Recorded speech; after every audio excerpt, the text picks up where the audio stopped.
prayers. Let us pray. Eternal God, we give you thanks for giving us another day. We thank you once again that we, your people, can come before you and ask guidance for the women and men of this assembly. Bless the citizens of our nation with wisdom, knowledge, and understanding. Please keep all who work in this chamber in good health, that may faithfully fulfill the great responsibility given them in their work and service as parliamentarians and staff. May all that is done here this day be for your honor and greater glory, through Jesus Christ our Lord. Amen. Say the Lord's Prayer. Our Father, who art in heaven, hallowed be thy name.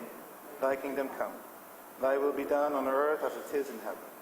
Give us this day our daily bread, and forgive us our trespasses, as we forgive those that trespass against us. And lead us not into temptation, but deliver us from evil. For thine is the kingdom, the power, and the glory, forever and ever. Amen.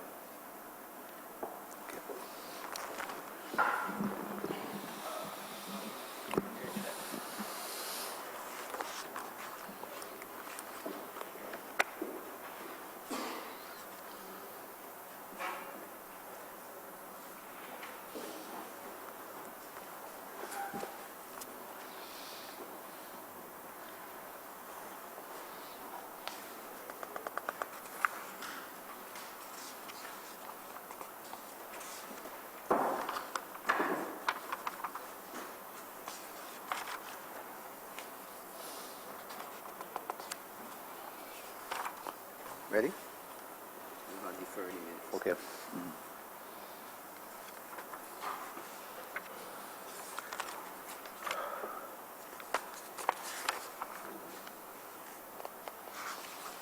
Minutes.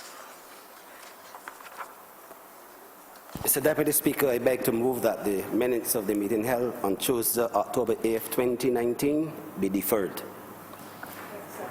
Question is that those minutes be deferred. All members in favor say aye. Those against say no. I think the ayes have it. Announcements by Your Honor the Deputy Speaker. Messages from Her Excellency the Governor General. Petitions, papers, government notices, private members' notices, notices of questions, reports from select committees, first readings of bills. Two bills.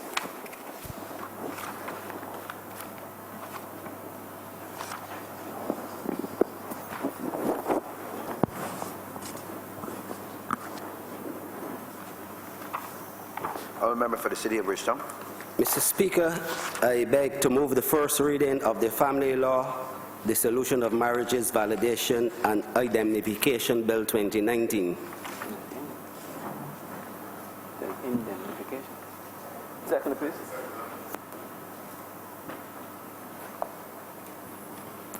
Mr. Speaker, I beg to move the first reading. Sorry. Question. The question is that bill be read the first time. All members in favor say aye. Aye. Those against say no. I think the ayes have it. Mr. Speaker, I beg to move the first reading of the Family Law, Miscellaneous Provisions Bill 2019. Question is that bill be read the first time. All members in favor say aye. Aye. Those against say no. I think the ayes have it. Statements by ministers, congratulatory and/or obituary speeches, personal explanations, motions for leave of absence, oral replies to questions, notices of motions for the adjournment of the House on matters of urgent public importance, orders of the day.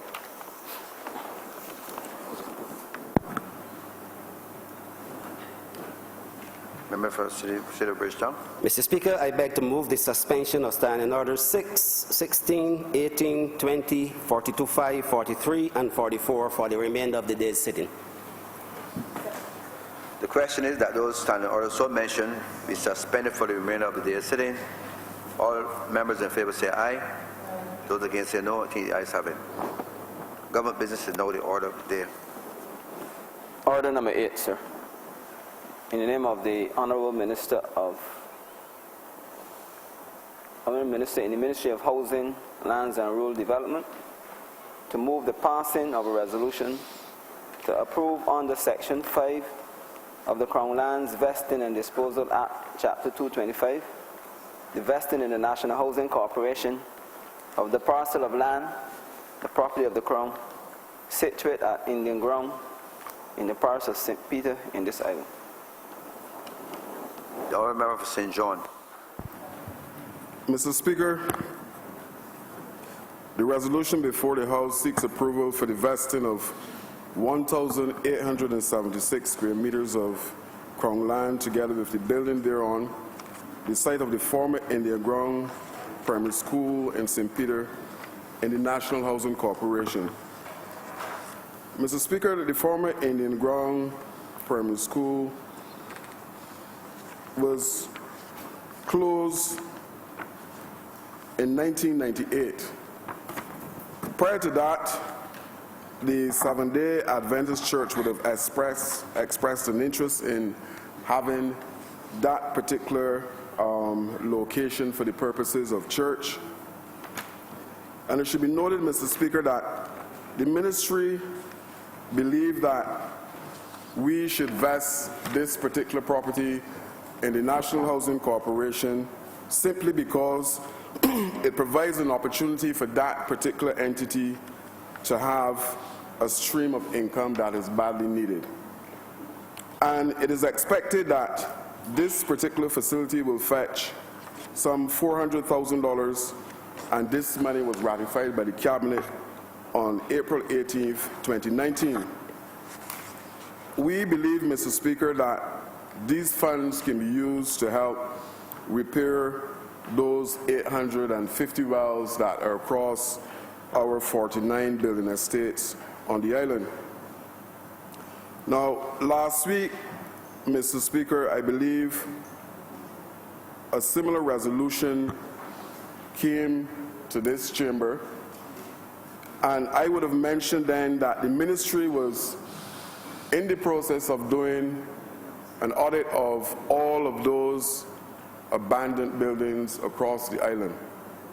Today, Mr. Speaker, I'm pleased to say that that particular audit is now completed, and we have identified 36 such buildings across the country owned by government that is now abandoned, so to speak, or in a state of disrepair. And Mr. Speaker, we understand that this could provide a new stream of revenue for the National Housing Corporation. There are several buildings that have already been acquired by, in some cases, international agencies, in some cases, local agencies, and we're making money from that. We know that the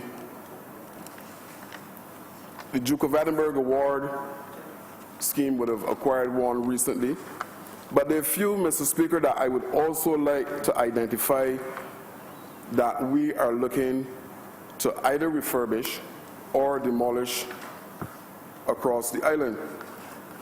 Now, I would also want to say that plans are in train to have a cabinet paper, maybe sometime this week or next week, that will speak specifically to abandoned government properties. And what we're looking to do is to establish a real estate portfolio that will make it easy to manage all of these buildings and to put them into use that we believe, like I said last week, will remove that eyesore across the landscape of the country. The Carnegie Building, this is one that we are looking to refurbish and to press back into use.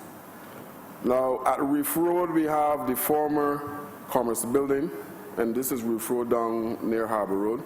And we're looking to refurbish that and to press that back into government use because we believe that it can be used to house offices in that particular location. On the same compound, the Science and Technology Building can also be refurbished, and plans are in train to do the same thing at that particular location. Now, we have letting number 7 and number 9 at the Garrison that we're looking as well to refurbish and to put back into use. We have the fishing market at Skeets Bay that is now currently in a state of disrepair that we believe can be refurbished as well and to put back into use. At Leyland Phillips Drive, there's also a building there that we intend to refurbish. The St. Joseph Hospital is one such building again that we're looking to not necessarily refurbish, but that is sitting on approximately 20 acres of land.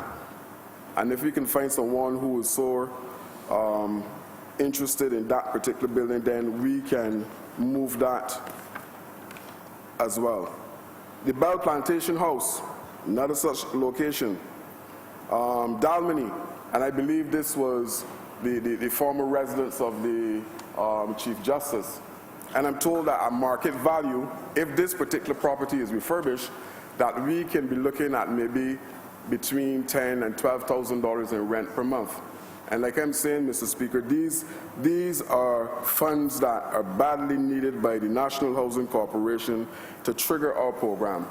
And in particular, if you look at the Wells program, Mr. Speaker, I know this would have generated a whole set of talk at national level, but I'm pleased today to report that repairs on those particular programs, Mr. Speaker, are actually happening as I speak to you. We have started work at Deacons, we have started work at Haynesville, and provisions are being made to start work in the Pinelands this week. And it's only because of a few technical problems that we have not yet started the repairs in the Pine. The surveying and electrical upgrade is also something that this money from this particular resolution and some of the others that I have identified will be used also to assist in us dealing with those particular electrical upgrades and the surveying upgrades. Mr. Speaker, all across this country, there are properties who, if we do this detailed search, as we have done, that identify the 36 buildings. In my constituency, there are two such buildings. We have the old St. John Polyclinic, which I hope in the not too distant future will be pressed into use to benefit those persons within the constituency of St. John. We have the old welfare office in the same location that is currently lying idle, and proposals are already in place for that particular facility that we can benefit the constituents of St. John. And I believe that, Mr. Speaker, that we in the Ministry of Housing and Lands, are being extremely proactive as it relates to how we now deal with these buildings. Right. Prior to, these buildings were just allowed to be idle. I must say, yes, some of them are in a state where we have to demolish them, but by and large, we will find uses for these particular buildings because there's several persons in private sector who are interested as well in occupying some of these buildings to ensure that they have businesses at prime locations. And when our officers carried out that particular audit, it was amazing that a lot of the buildings just needed, in some cases, a little attention, and they can again be pressed into use.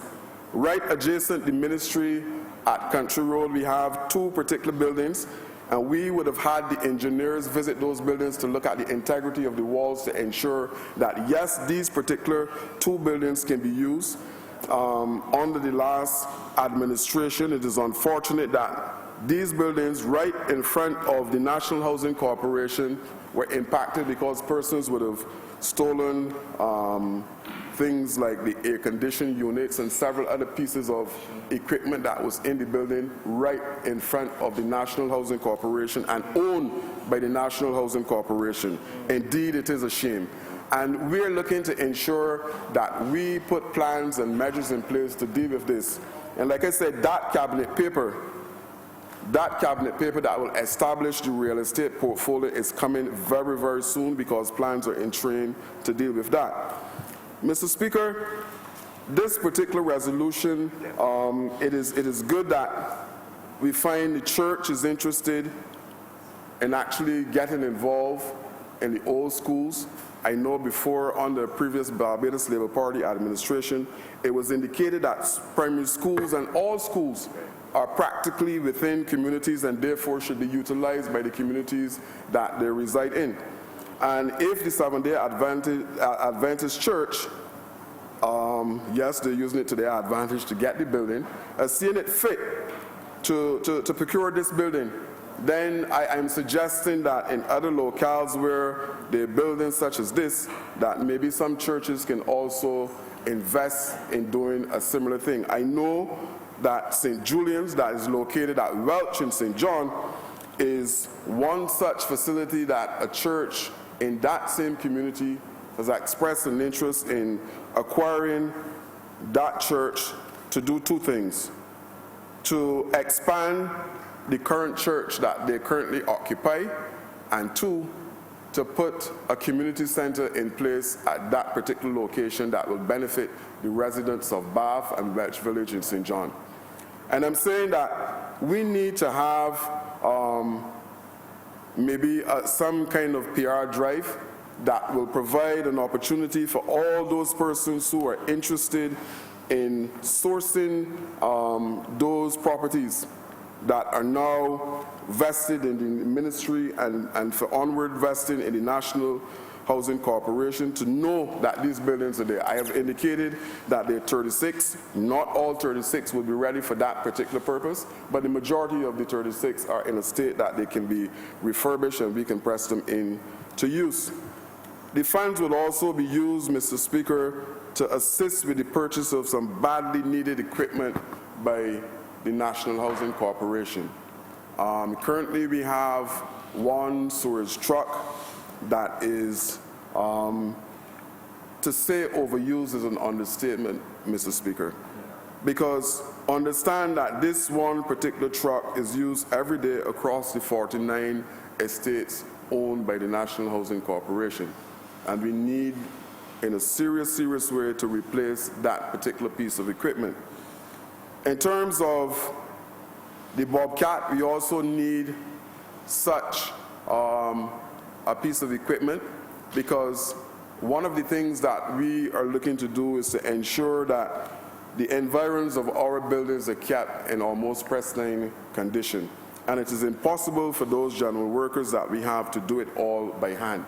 And hence, we need the funding to ensure that we have the necessary and relevant equipment to do the job at an adequate time. So, Mr. Speaker, this resolution that is here today before the Parliament, I can assure you it will not be the last one coming from the Ministry of Housing and Lands, because we intend, similar to what obtains in the private sector, to be vigorously out there marketing our product going forward, because we believe that that is the only way to ensure, Mr. Speaker, that a lot of these properties are utilized by persons who believe that they can make use of it. There are two buildings, Mr. Speaker, that will generate $6.5 million. I referred before to the Duke of Edinburgh scheme, who is repairing the location that they're going to occupy at a cost of $4 million. The Royal Commonwealth Society, they're investing $2.5 million in the restoration of the building that they too will be occupying. So in some cases, Mr. Speaker, we have entities who are sourcing the buildings and are spending their own money to bring the buildings up to a level as to what they would require for their particular organization. And the good thing about that, Mr. Speaker, is that we're using long lease in these instances, but at the end of the lease, these buildings who are being repaired and placed in the particular state of readiness for the organization will be returned to the Crown, that can again move to a different level in terms of leasing again. Now, Mr. Speaker, we have recently conducted, and it is now at a close, we have now completed our tours of all 49 estates across the country, and we're pleased that residents were very receptive to us coming to the location, on the 1st of November, it is being proposed that we would meet with those tenants in Kensington Lodge to further assist and to try as far as possible to mobilize persons within the estates to form an organization, Mr. Speaker, that will help them to help themselves. Because we understand and we know that government currently do not possess the funds that are required to treat to all of the issues that are happening in the estates that we would have visited over the last 2 months or so. And hence we're trying to trigger these organizations within those estates where persons can, because there's simple things, Mr. Speaker, like loans that are generally used by all, that we believe if funds are collected, that these individuals can then maintain those loans within the area.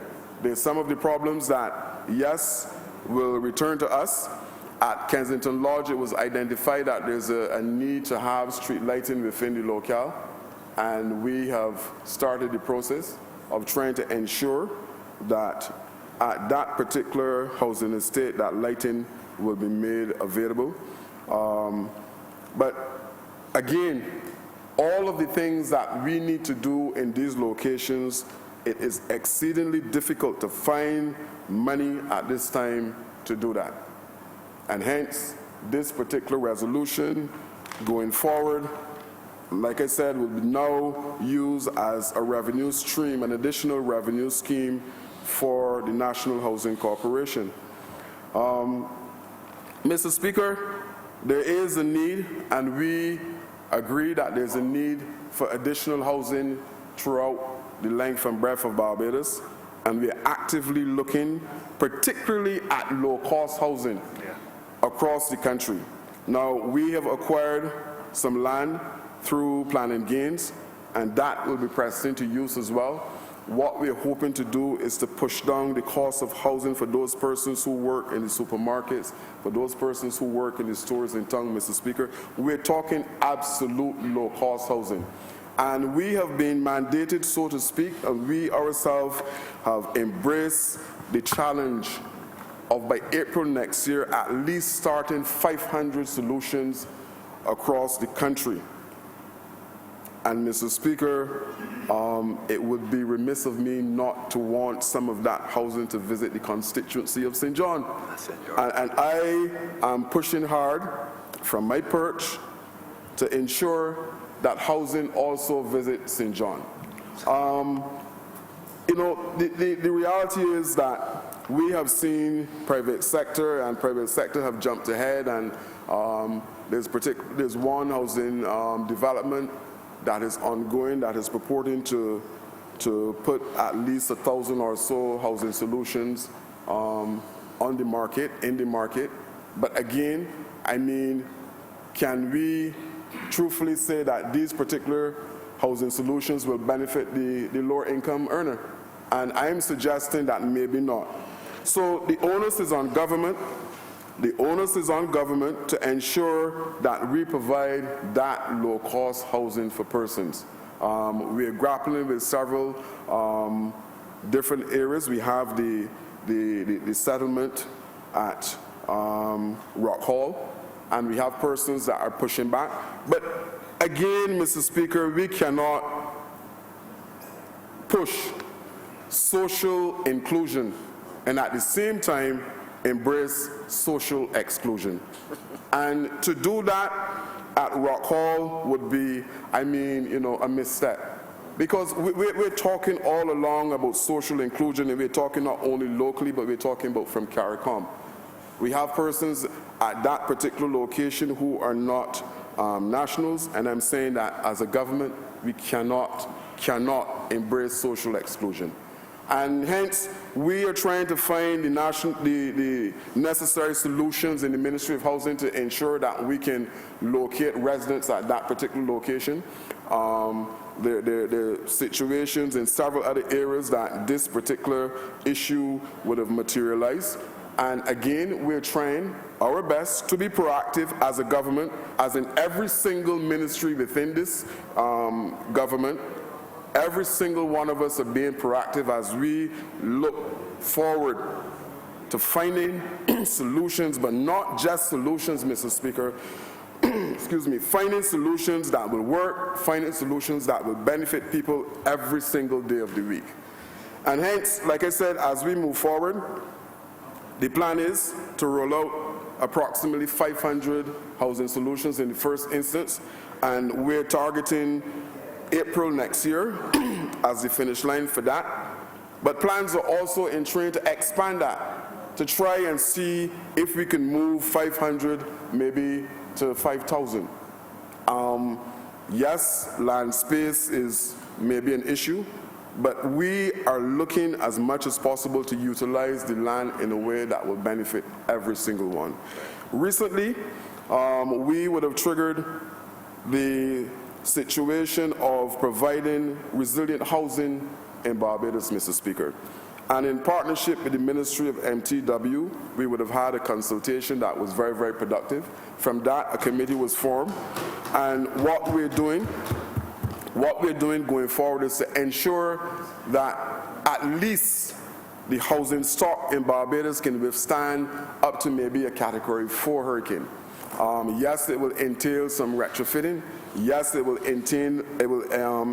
entail design change, but we are prepared to do that because we understand and we have been sitting in this island and looking across the Caribbean and seeing the particular damage and the kind of damage that are happening from the hurricanes every single year. And to sit back and continue to believe that God is a Bajan and it will not visit us is a misnomer, Mr. Speaker. So hence, between the Ministry of Transport and Works and Housing, we're looking to see how we can facilitate that paradigm shift, a shift away from just putting houses up and believe that, yes, they will withstand anything. So we're moving from those flat houses, we're moving from the lean-to roofs into hip roofs.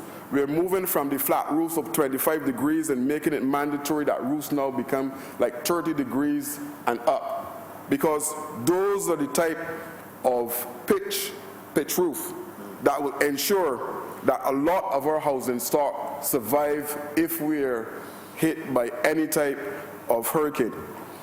Mr. Speaker, it is fashionable in a lot of areas as well for persons to have 1.5 feet and a 1 foot overhang. And it is, in my words, only hurricane bait. So we're looking to see where possible that those eaves can be reduced to maybe maximum of 6 inches. And you can still have your fascia board, you can still have the eave gutters to deal with that. We're looking to ensure, Mr. Speaker, that we have houses that in the afternoon or so when the sun shifts, that you can still relax in the house by putting vents in the apex of this roof to ensure that you have breeze that are passing through. We're looking to revisit, Mr. Speaker, the situation where you had those bell hoods that if you have sash windows and the rain is pouring, that you can release the top vent and you will still have ventilation passing through the house. These are some of the designs and some of the things that we're looking to move forward with as it relates to housing, Mr. Speaker. And I am pleased to be sitting in the Ministry of Housing when this paradigm shift is happening, a paradigm shift that I know will benefit some of my constituents, because the truth is that a lot of our housing stock in Barbados is still very much chattel. Yes, you will have a situation where you have wooden wall, but again, in the rural constituencies, maybe more so than the urban corridors, we have a lot of chattel houses. And the fact that they were constructed not all at once, the fact that a lot of those houses are not bolted to the foundation, Mr. Speaker, is another way of saying that these houses are hurricane bait. And we are looking to move to ensure that we have some kind of stability as it relates to the housing stock across this country. Mr. Speaker, some of the funds that are coming from this resolution may also find its way into our pit toilet eradication program. And I would like to say, Mr. Speaker, that that particular program is moving at a pace. I would like to say, Mr. Speaker, that it is not just a single family that is being impacted by our pit toilet eradication program. You have a situation, Mr. Speaker, where small contractors that are employing, for example, 4 and 5 artisans at a time to reconstruct the roofs and the pit toilet program are finding work under the Ministry of Housing and Lands. And I think it is something that should be known, because persons believe that we're just adding a bathroom to existing houses, and that is the case. That is not so. This particular program, Mr. Speaker, is mushrooming to a situation where employment is being created with those persons who are actually constructing the waterborne facilities for these houses. We have persons who are retrofitting the roofs, as I mentioned before. So at any given point in time, if you have one of these small contractors who are working to do the pit toilet and roof repairs program, they're employing, Mr. Speaker, at least 5 persons. And, Mr. Speaker, they're not only employing 5 persons, but at the same time you have, even if it is a nuclear family, Mr. Speaker, you have a situation where at least 4 persons in that particular household.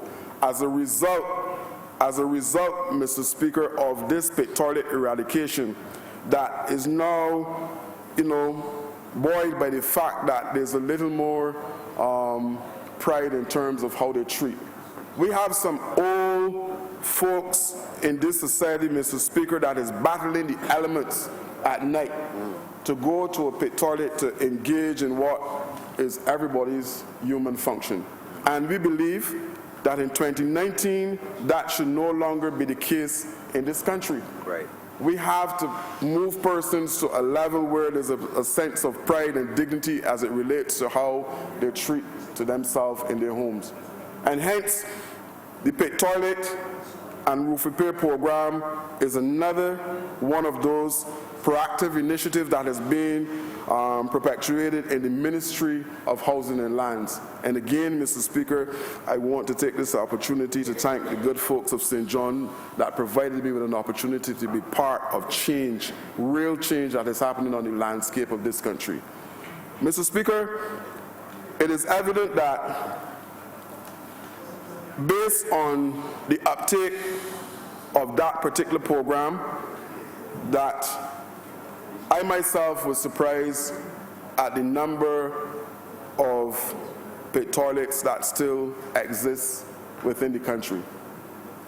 And month by month, we are trying to dwindle down and to whittle down that number to what will eventually be no pit toilets on the landscape. Right. Mr. Speaker, we're also looking to bring maybe legislation if necessary.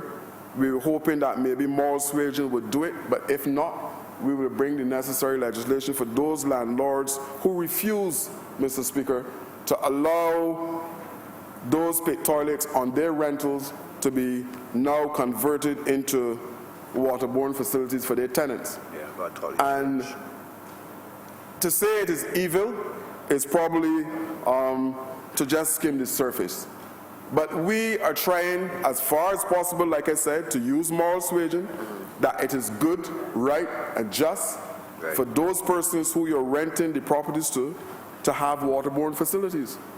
And if the time comes that we need to go and legislate to make sure that they do what is right, then we will do exactly that.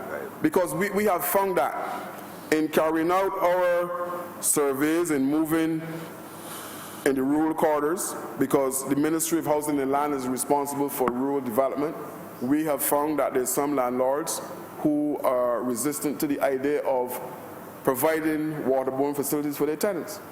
And the truth is, like I said, in 2019, we cannot afford for this to be happening. Mr. Speaker, this resolution today provided an opportunity to speak on a couple of issues that are housed in the Ministry of Housing and Land. We know going forward, like I said, that we will do what is necessary. We are trying to be as proactive as we possibly can as it relates to housing. And in short time, Mr. Speaker, persons will see what is happening in the Ministry of Housing and Lands. Our work will, at the end of the day, speak for itself in terms of the changes that we are looking to bring to housing, the changes that we are looking to ensure that normal citizens like me who still live in a village and not a terrace are visited by some of the things that those same persons who live in the heights and terraces are enjoying. Mr. Speaker, with these remarks, I beg that this resolution do now pass. Thank you, Senator. Member for St. Michael West. Thank you very much, Mr. Deputy Speaker. I have this habit these days of forgetting the microphones. It's happening even at church.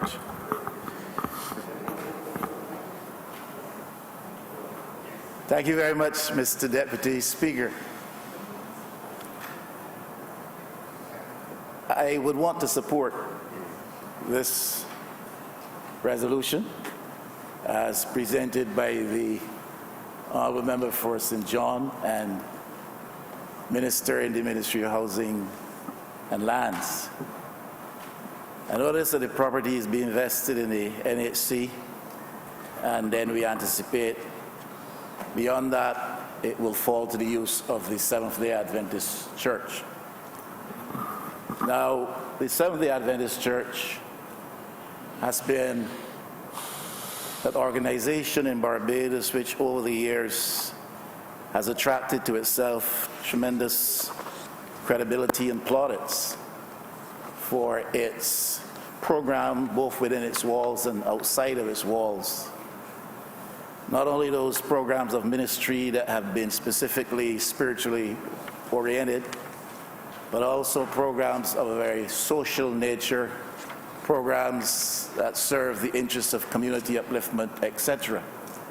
One can make reference to its focus on health issues.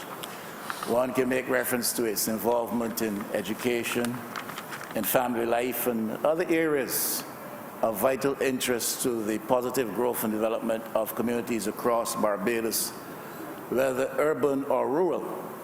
So that the Seventh-day Adventist Church is an entity which really would benefit from transfer of right of title to this property is something which I would sincerely support. I notice this is St. Peter,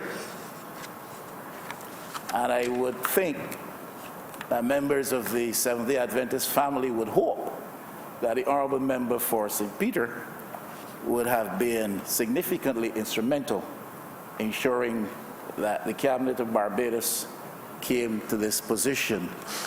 I believe that members of the Seventh-day Adventist family would be disappointed if it were to be suggested that the Honourable Member for St. Peter, who was a Seventh-day Adventist himself, would not have been strongly influential in making sure that this decision would have been reached and that this matter would be brought to us. One or two areas of concern.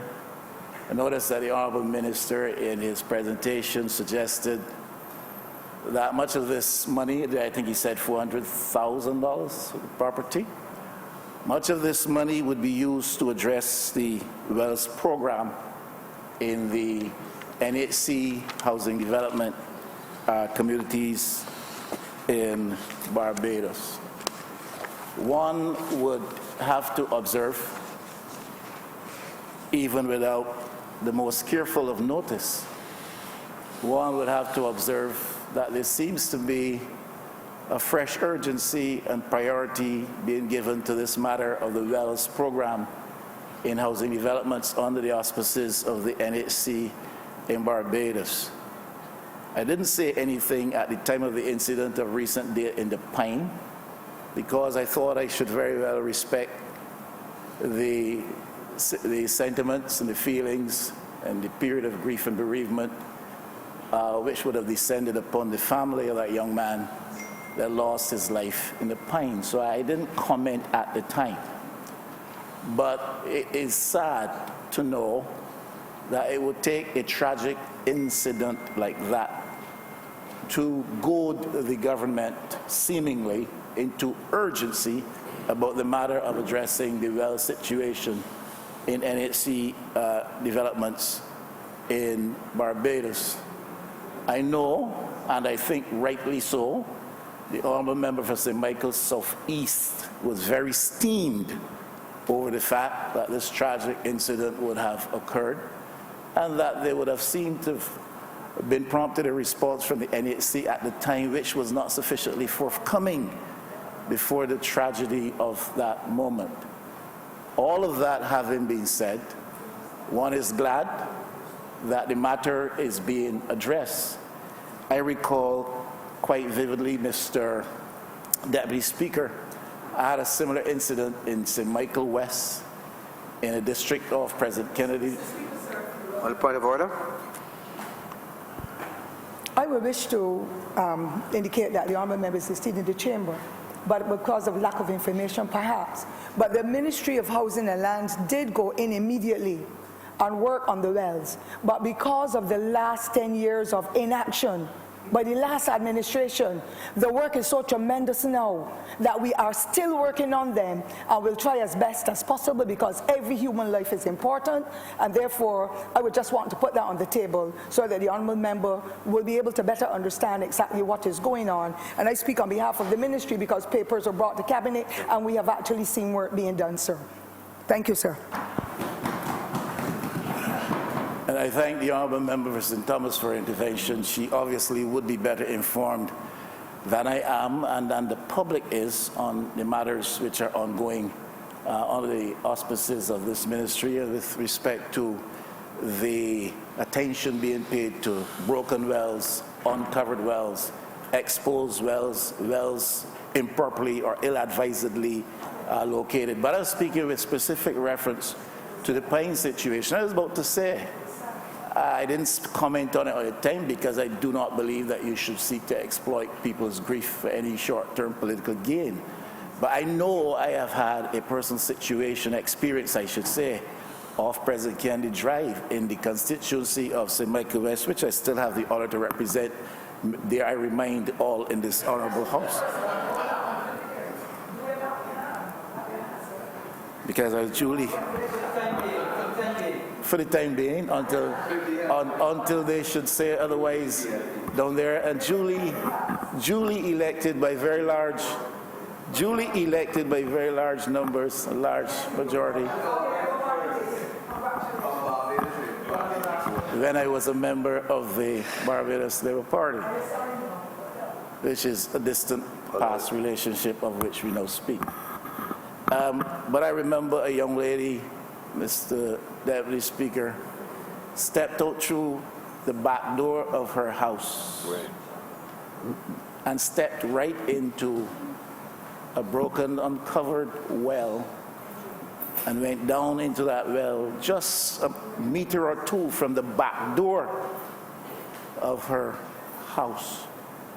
Now, this was a well which was constructed as part of a government program. I think it was through the Urban Development Commission. I made a comment on it at the time, not to suggest that the Urban Development Commission was not doing its job, but simply to stress that when we're dealing with matters which pose fairly immediate potential threat to life and limb of people going about the normal day-to-day affairs of their lives, then we need to ensure that urgency is always attached to our efforts. And we need also to ensure, as the government entities responsible, that those who are contracted to do the work, whether they be big or small contractors, do such quality work as that the danger which perhaps ordinarily would be posed is not exaggerated or enhanced or embellished because of poor and shoddy workmanship. So I'm glad to hear that the wells, the program of management for addressing the situation around wells and the defects attaching thereto is taking on a greater measure of priority and urgency. I would wish that the Honourable Minister, because he did mention it in passing, would have indicated to us how many of these wells would have been addressed in the past year and a few months, particularly so since the intervention of the Honourable Member for St. Peter, who was insisting that the program has been an ongoing program. Perhaps it would do Barbados well if they could be comforted with the knowledge that X amount of wells have been addressed in the last year. I don't seek to make that as a political point. I am simply saying it will help in the communication if we can be told how many wells have been fixed. And the same relates to pit toilets. The Honourable Member did say that the $400,000 will also serve to help with the pit toilet program, especially in urban Barbados, which is being addressed. Most of the people in here are not from the pit toilet generation. I know the Honourable Member for St. Thomas, who last spoke, is. I know the Honourable Member from St. Michael's South East is part of the pit toilet generation. Perhaps the Honourable Member for Christchurch South is a part of that pit toilet generation. But most people here are not. And a pit toilet experience is not the healthiest and best that one could have. Now, thankfully, because of government's efforts and because of opportunity given fairly universally across Barbados, many are now removed from that distant past bad experience. And some have set tremendous distance between what obtained then and what obtains now, especially when we start to speak of people like the Honourable Member for Christchurch South. A great deal of distance set between the now experience and that of the distant. Christchurch South, you said? Christchurch South, yeah. The distant past. Distance? Distant past. Oh. His situation has been radically changed. That's what I'm suggesting. You're saying he's not a pit fit? That's all I'm saying. I'm happy for him. That's all I'm saying. You're saying he does not know a pit toilet? I am saying he's part of the pit toilet generation, but happily his experience has been, and that of the Honourable Members St. Michael South and St. Thomas, that they are now removed from that experience. He by some great distance, they by not such great distance. That's all I'm saying. That is all I'm saying. He's a little bit better blessed in that regard than they are. But you could tell us as well, how many of these pit toilet situations have been addressed? It helps with the communication. People know that government is on the job. If you don't give us numbers or you can't give us numbers, then we think that you're only talking using well-sounding phrases which communicate of no genuine benefit to the people of Barbados. I want to suggest that government must better make use of its abandoned buildings across Barbados, government properties which have been abandoned across Barbados. As is the case with this particular property, clearly they are a source for government of very necessary, very needed revenue. And they're just sitting there. And government has properties out there sitting down, having been abandoned, some in recent months, some in recent years, some for a more distant period of time, distant length of time, and they're just sitting there. I would want to seriously encourage government to consider a program of aggressive marketing of these properties, rather than just let them sit there and deteriorate, particularly in a context where government has no use, no intention to use these properties going forward. Government should proactively engage in a very aggressive program of marketing these properties.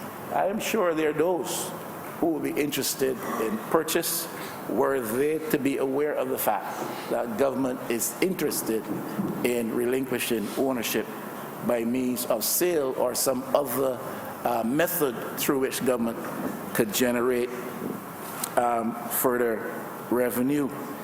We are doing so at a time when government We're not doing that at a time when government is paying excessively high costs for rent all over Barbados. We are doing so in a context where government has to pay rent, sometimes cannot pay the rent, and sometimes government is finding that a department from time to time is exposed to the strictures of a landlord because the rent for the property being utilized by the government entity has not been paid. Now, I know that the Honourable Member for St. John, if he would but make simple inquiry, he would find out exactly what I'm talking about with reference to the most perhaps recent example of that occurrence. But you're paying high rents that you're struggling to pay, and you have properties which are sitting there and wasting away because there's no proactive effort to try to generate revenue from use. Also, the whole business of community use. Some of these properties could be offered to organized community activity and entities for use, but it'll certainly keep these properties in better health, better state of health, than if they're just abandoned and allowed to fall into a further state of deterioration and disrepair. Now, much of what the Adventist Church does is community-oriented, and I applaud them for taking initiative to actually acquire, by purchase, is it, the property. But the community groups which have good programs and good intentions would not have the wherewithal to purchase. And I think government can facilitate, because this speaks to the heart of some of the problems we have at the level of the community, where people have no outlet, no recourse, no opportunity to do certain things which can really bind and bring and bind the community together. The other member mentioned the Carnegie building, been sitting there now, I would have to say abandoned, certainly not used. Very good, strong building that's just sitting over there. And he said that they would address that matter, but he did not go on to say what is government's anticipated use of that building. Are we going to see a return to the library of the property? No mention was made as to what is the anticipated use of the building, even though he did say, the Honourable Member did say, that government intends to address the problem. He also made a reference to a couple of buildings on Country Road, opposite the National Housing Corporation. Now, as the representative for St. Michael West, 2006, just doing what I consider to be my duty in the interest of the people, I was able to convince the Prime Minister of Barbados, the then Prime Minister of Barbados, that those buildings, particularly the one which is nearer to the Roebuck Street end of the road, not the old probation department, the more wooden structure, the one that is more a concrete structure. And we wanted to develop a skills center to cater to young people in the Gardenland district, in the Hinesbury Road area, and in parts of Bank Hall and Passes Road. And he willingly agreed that that building would have been refurbished. In fact, there was a wing added to the building to extend it beyond what was then its normal dimensions. That wing was constructed, and facilities were put into that place, all in an effort to see it become a skills training center and a community resource center where people could come and learn skills related to technology. Now, unfortunately, the government went out of office in 2008. The new administration came in, and nothing was done of the property for that 10 years. The Barbados Labour Party administration has been back now for about 16 months there. Nothing has been done about the property. I say to those who aspire to represent the people of St. Michael West, see if you can use your influence on the government of the day to put an action plan in place that would bring this building back into use, not necessarily as a government facility, but as a community facility managed by community and catering towards human development and social development and even economic development in the Garden Lawn and Hines Bay Road and Bank Hall and Country Road areas, because that was the intention. I will not stand here and try to attribute everything that has been done ill-advisedly or things that were left undone to the delinquency or dereliction from duty of the last administration. I prefer to live in this moment and to say the government of the day has the opportunity to take these buildings, and that one in particular, and restore it for the purpose for which it was originally intended, so that young people in Country Road, in Hines Bay Road, in Bank Hall, in Garden Lawn, in Passage Road, over the border in the city, in White Park Road and Greenfields, properly represented by the Honourable Member for Bridgetown, can benefit from the use of such a facility. I think that that was the intention. And I say that to the Honourable young member from St. John, who brought the resolution to us today, that he may consider that as a priority interest for himself and the ministry going forward. There is, through you, Mr. Deputy Speaker, a vacant area of land just in the corner, not far from these two buildings. It used to house a facility, it used to house a facility, accommodate a facility for elderly citizens. It is now totally vacant. The buildings have been demolished and removed. It is right in the corner as you go away from the National Housing Corporation towards the Country Road White Park Junction. It is right before you approach the Sanctuary Church. It's right there, and see what the status is with respect to that property in terms of ownership, and also think in terms of acquiring that for community use. Why am I stressing that, Mr. Deputy Speaker? Is because outside of the Bank Hall Empire facility, which is a private facility, though access is given to public, but it's a private facility subject also to the private schedules of the owners of the Empire Club.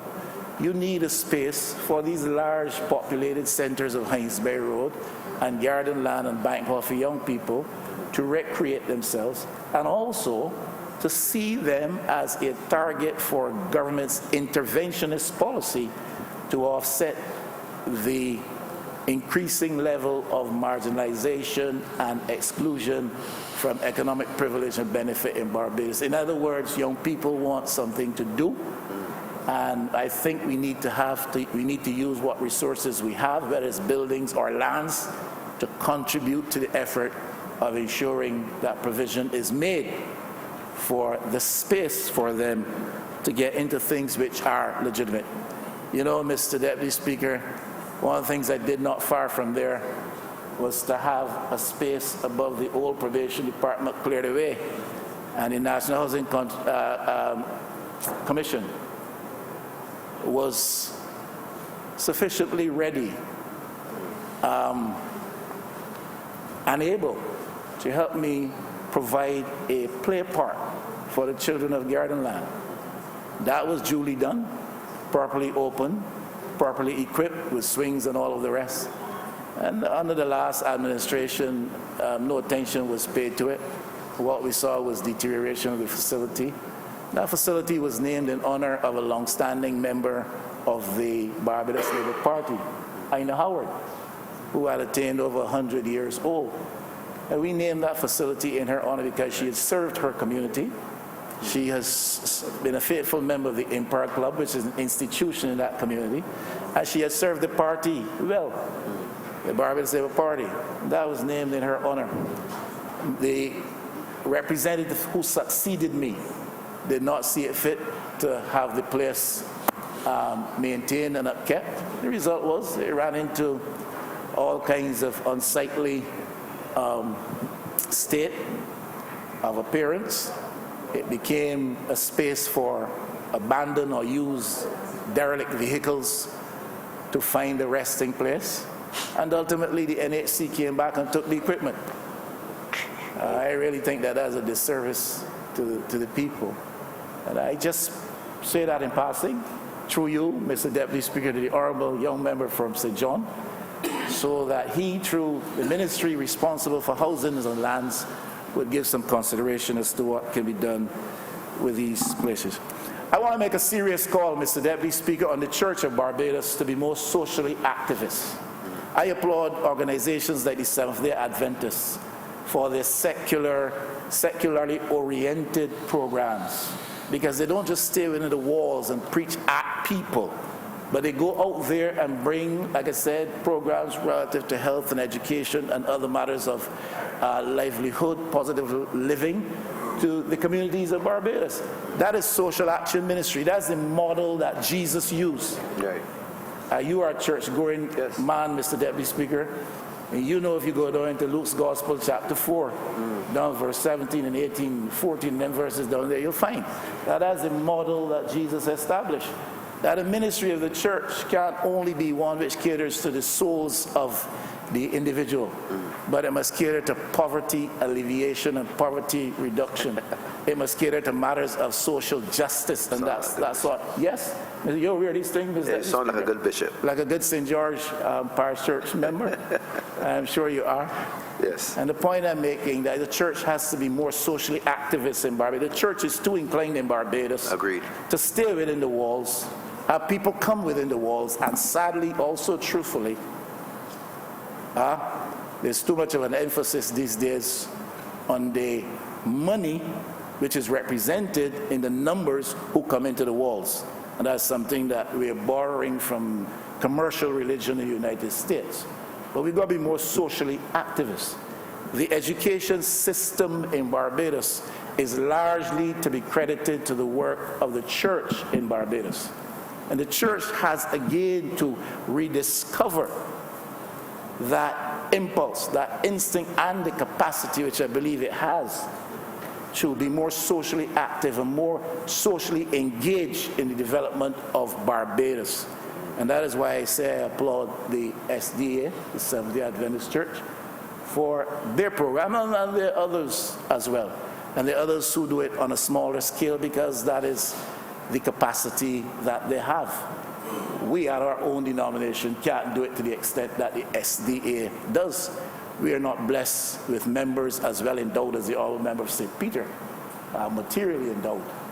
And our congregants are largely impecunious and struggling. But they do community programs on a smaller scale. And that has to do with treating to situations of feeding, situations of providing with financial assistance to meet urgent expenses and stuff like that. But by and large, the church on a whole is too detached from the ongoings in the societal context. And I want to urge church leaders in Barbados to have an orientation which is more socially engaging and more preoccupied with a focus on social re-engineering to help government, to help the state, to help the country solve and address and redress some of the problems that we are facing. Now, social activism may be seen simply as social action ministry, feed the poor, clothe the naked, house the destitute, and all of that. But social activism, Mr. Deputy Speaker, in my mind, I want to be clear, also includes political activism and political engagement. And I want to urge the church in Barbados and church leaders in Barbados to be so driven by a philosophy as to understand that the church in Barbados must help to impact in a positive way the political process. You can't say that politics is a dirty business. If you do believe that, and I don't agree with you necessarily, the process itself is not dirty. The principles that come to the process in some respects might make it dirty or engage in dirty practices. But I don't attribute that kind of inclination to anybody in this particular assembly during this session. Church must be politically engaged as well, Mr. Deputy Speaker. Agree. Politics is the process which most impacts our lives in Barbados. Whether you like politicians or not, whether you go to the polls or not, whether you vote or not, whether you like B or D or P or S or U or whoever, it does not matter. You can say it will have nothing to do with that. You can say the only body I'll vote for is Jesus. Only Jesus getting my vote. And feel righteously comfortable in that position. But at the end of the day, you do not have to go anywhere to touch the political process, Mr. Deputy Speaker. Politics will come through your front door. It will enter into the privacy of your bedroom uninvited. It will determine whether or not you can sleep or how well you can sleep. It will determine whether your roof is covered when you sleep or not. It will determine where your children go to school or if they go to school. It will determine what the experience is when they go to school, if there's proper school meals or not, whether the facilities in the bathroom are proper or not, in a good state of repair or not. Politics is a process which more than any other, Mr. Deputy Speaker, touches all lives.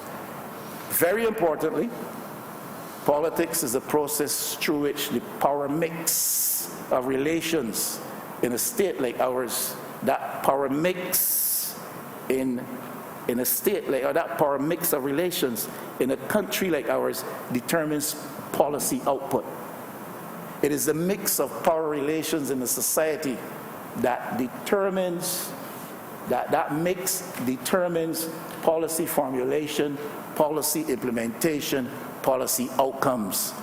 And if that power mix that determines those policy positions is to be properly and positively influenced, the church must bring its presence and its perspective and its power to bear on that process. So I take this opportunity to make that call. I don't stand here today in this place, in this assembly, because I like a platform or because I like show.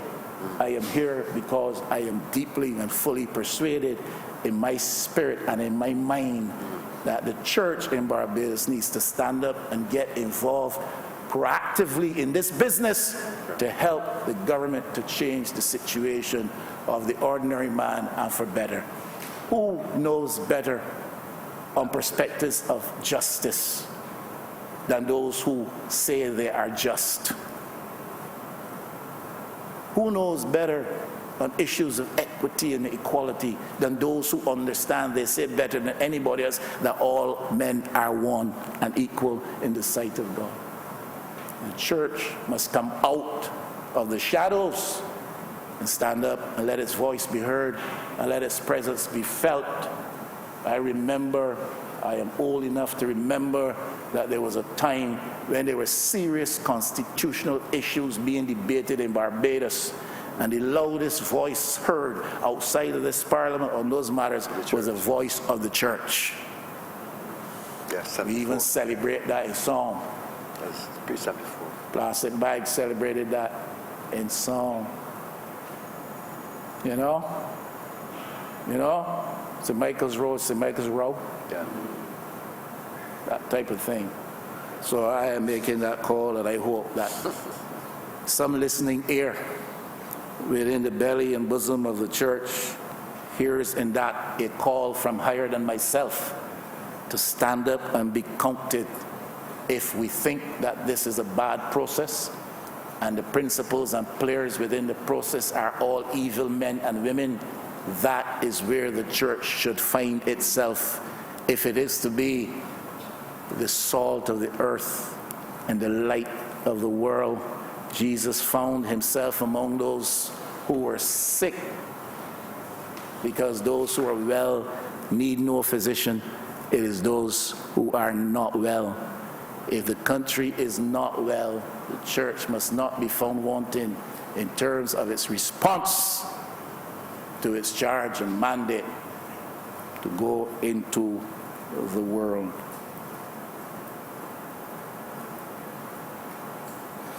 Mr. Deputy Speaker, the Honourable Member for St. John told us that the administration, the government, will provide us in finished terms 500 low-cost units by April. I pray for his sake, and I pray for the sake of the people of Barbados, that outturn becomes a reality. Honourable Member, you, on the point of order? Of order, yeah. I would have indicated that we're hoping to initiate the start, not the completion of 500 houses, but to initiate the start of 500 housing solutions by then. All right. Mr. Deputy Speaker, and with all due respect through you to the Honourable Member, I listened very carefully, and I thought to myself, he should not have said that. I assure you that he did indicate that that is a final position by April. The complete 500? Complete. It would be a final, finished position by April. Now, if you want to call for the transcript and I'm wrong, I will apologize most profusely and genuinely. But I insist, he said to be finished by April. Now, I put it down to inexperience. He said final by April. Now, if the Honourable Member wants to say to us now, and I will give way for him to say that he wants to correct that and make it clear it's not final and finished, but initiate, I will give way to that. But if he doesn't want to do that, I insist. Does the member want to expand? Do you want to expand on the point of elucidation? Mr. Speaker, right. Elucidation here. Yeah. Mr. Speaker, the Ministry of Housing and Lands is proposing to initiate 500 housing solutions. Initiate. Okay. By April next year. Starting from April? Between now and April next year. You're going to start by the process of sourcing the land, okay, providing the infrastructure for 500 housing solutions by April. A program of 500? Of 500. So I hope that this clarifies the situation for the Honourable Member. Thank you. Point of... I appreciate the further intervention from the Honourable Member for St. John. I know him to be a very decent chap, well-meaning, genuine and sincere, and I'm sure he never intended to mislead the House. I just simply took it to mean that to indicate that in his inexperience coupled with his enthusiasm, he suggested that it would be final. We understand now that it will not be final. Right? And I take him at his word. He's an honourable man. That is why I allow him to park over by me every weekend he comes here to the Parliament of Barbados.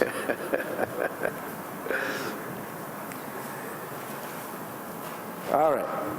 So 500 low-cost housing solutions, he said. Between now and April then, we take it. And he did concede that the private sector will not do this, that they will not construct units at low cost such that the persons we want to benefit will in fact receive the benefit. We've had experiences in the past where developments touted as low-cost development were beyond the capacity of low-cost working-class Barbadians to pay. And I think he's readily conceding that the private sector cannot and will not do this because they're in the business of making money. And I understand that and probably do agree with him. But I get a little bit concerned as to government's capacity at this time to do it as well. You're scrambling now for money to fix wells. You're scrambling now for money to do pit toilets. You're glad that the Seventh-day Adventists will bring $400,000 to help you fix wells and pit toilets.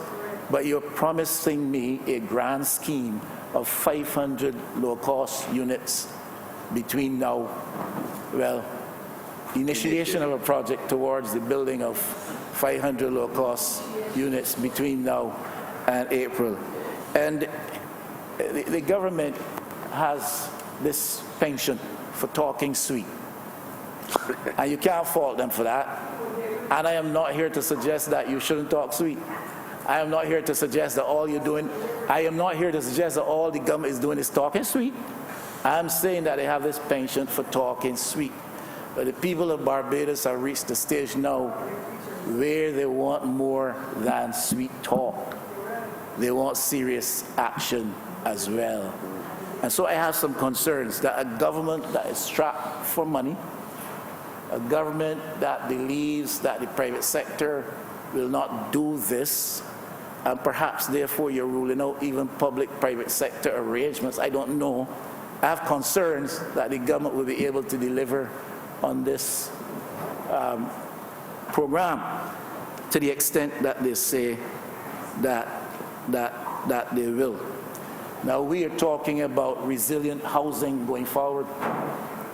We're talking about resilient housing going forward, Mr. Speaker, and perhaps to building those resilient features or those features of resilience, you were talking about added cost.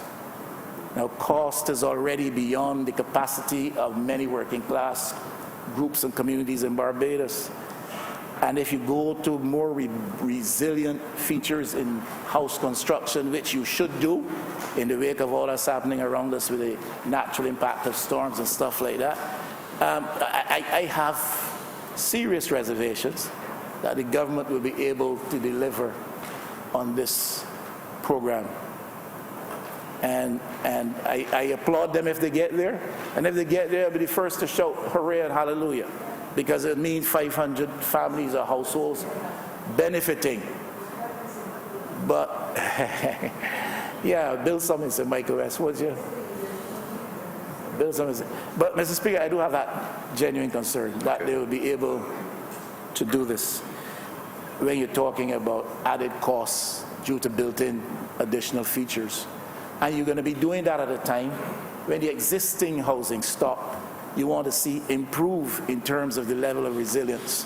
And in some cases in Barbados, if you're talking about level of resilience to a lot of the housing stock, you're talking about rebuilding, because there's no way you can build in resilient features to some of the housing stock in Barbados. So we got to get a very clear conceptualization in our minds as to where we're going with this business of providing for low cost. So as I've said before, I say again, to me the way to go is to get land into the hands of the people. Barbados has a tradition of building. Once you get the land, the government can facilitate the building but put some of the onus on the people. And I repeat that. The policy of trying to provide house and land for everybody who is in need at the working class level in Barbados is beyond the capacity of government. Normally, it is even more so now, since we are managed by a fellow called Bert. And I cannot. Managed by what? A fellow called Bert. A man? Yes, Barbados, the economy is managed by a fellow called Bert. You didn't know that, Mr. Deputy Speaker? But I just offer these few thoughts for the consideration of my honourable friend from St. John, and I thank you for your indulgence. You're welcome. The member for St. Peter. Thank you very much, Mr. Deputy Speaker. I heard during the last speaker's intervention mention of vacant, but before the word land was mentioned, I thought he was talking about the vacancy in St. Michael West, because the submission, well, the intervention, or whatever we choose to call it, I think represents a certain vacancy. But I'm happy to be able to say that the Barbados Labour Party is moving swiftly to fill that vacancy. We do not believe that the people of St. Michael West should be forced to suffer And so we've heard their calls and their cries, and we are responding. I want to support the Point of order, Mr. Speaker. The honourable member is misleading the House. To reduce this, what I call fairly serious debate, to that level of trash is to that level. If you want me to take it back, take it back. Yeah. Just tell me. But to reduce, We know that you had. to reduce this debate to that level of trash, to me it is. Yeah, I think. You want me to take the back, Yeah, Mr. to Speaker? say- I take back the use of the say word. members I cause it is take back trash. the use of the word trash, Mr. Yeah. Speaker, to reduce a serious debate Right. in which his denomination is a principal entity on the debate and focus, is to reduce an important debate to the level of trivia. Now he's misleading the House, Mr. Deputy. So he's suggesting that Mr. Deputy Speaker, he's misleading the House, the honourable member. He's suggesting that the people of St. Michael West have no representation since May of last year. I would have to set the record straight and say that that is absolutely false. I represent the people of St. Michael West on a daily basis. I also, in fact, take the time to represent the interests of people outside of St. Michael West. They come to me from the city. They come to me from St. Michael North. They come to me from St. James North. They come to me from Christchurch West. They come to me from St. Michael South Central. They come to me from St. Peter. In fact, Mr. Deputy Speaker, right now, I have put to the attention of the other member from St. Peter a matter that a constituent of his brought to me. And I have, Point of order. All right. and I have, the point of order is that he's misleading the House. Okay, that's it. And I have seen no response to date with reference to a matter, and it is not the only and first matter I have taken to the honourable member with reference to constituents from St. Okay. Peter. That's it. Member for St. Peter. Let's go on. Thank you, Mr. Deputy Speaker. I don't normally respond to stuff, but Let's go ahead. I've had the benefit of spending 3 or 4 hours. I've had the benefit of spending 3 or 4 hours in St. Michael West just a couple of days ago, and I am not sure that after I've spoken to residents and constituents that the honourable member is correct about their views on representation, but I will take his word for it over and above the word of his constituents. I believe he is honourable, so I will leave it at that. But I want to say, Mr. Deputy Speaker, that I stand to support this resolution before the House, not because of the denomination that I'm a part of, but I want to support this resolution because churches,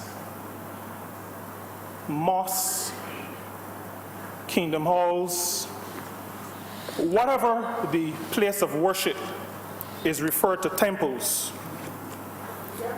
Places of worship have been pivotal in keeping communities together, in building and developing communities. And Mr. Speaker, Mr. Deputy Speaker, in the location of the property that is under consideration in this resolution, the debate around this resolution, there are four churches, and they have for many years served the interests of the people, the residents, and those who visit those areas and what I call the Greater Indian Ground area. There's the French Village Pentecostal Church. There is the Robert New Testament Church of God. There is the Indian Ground Christian Mission Church, and there's the Indian Ground Seventh-day Adventist Church. These places of worship have become, over the years, centers of counsel, centers of social intervention, centers of relief provision for the residents in these areas. Residents in French Village, in Benny Hall, in Welchtown, Prospect, Fort Hill, Lonesome Hill, Orange Hill, Roebuck, Sedge Pond, and Indian Ground itself. Because these are all in the same catchment, almost contiguous. These churches, because the only places of worship in this area are churches, and these churches have been involved in significant social intervention. Moral teaching, I refer to intervening on behalf of the young, programs for the young, programs for seniors, particularly programs for the indigent, those who are very poor. These institutions have been providing voice, providing support, providing relief, providing assistance where people have been confronted by situations of either natural or man-made disasters. And some of the things that these churches do include actually providing meals for people. Across St. Peter, you find churches that provide daycare for young children.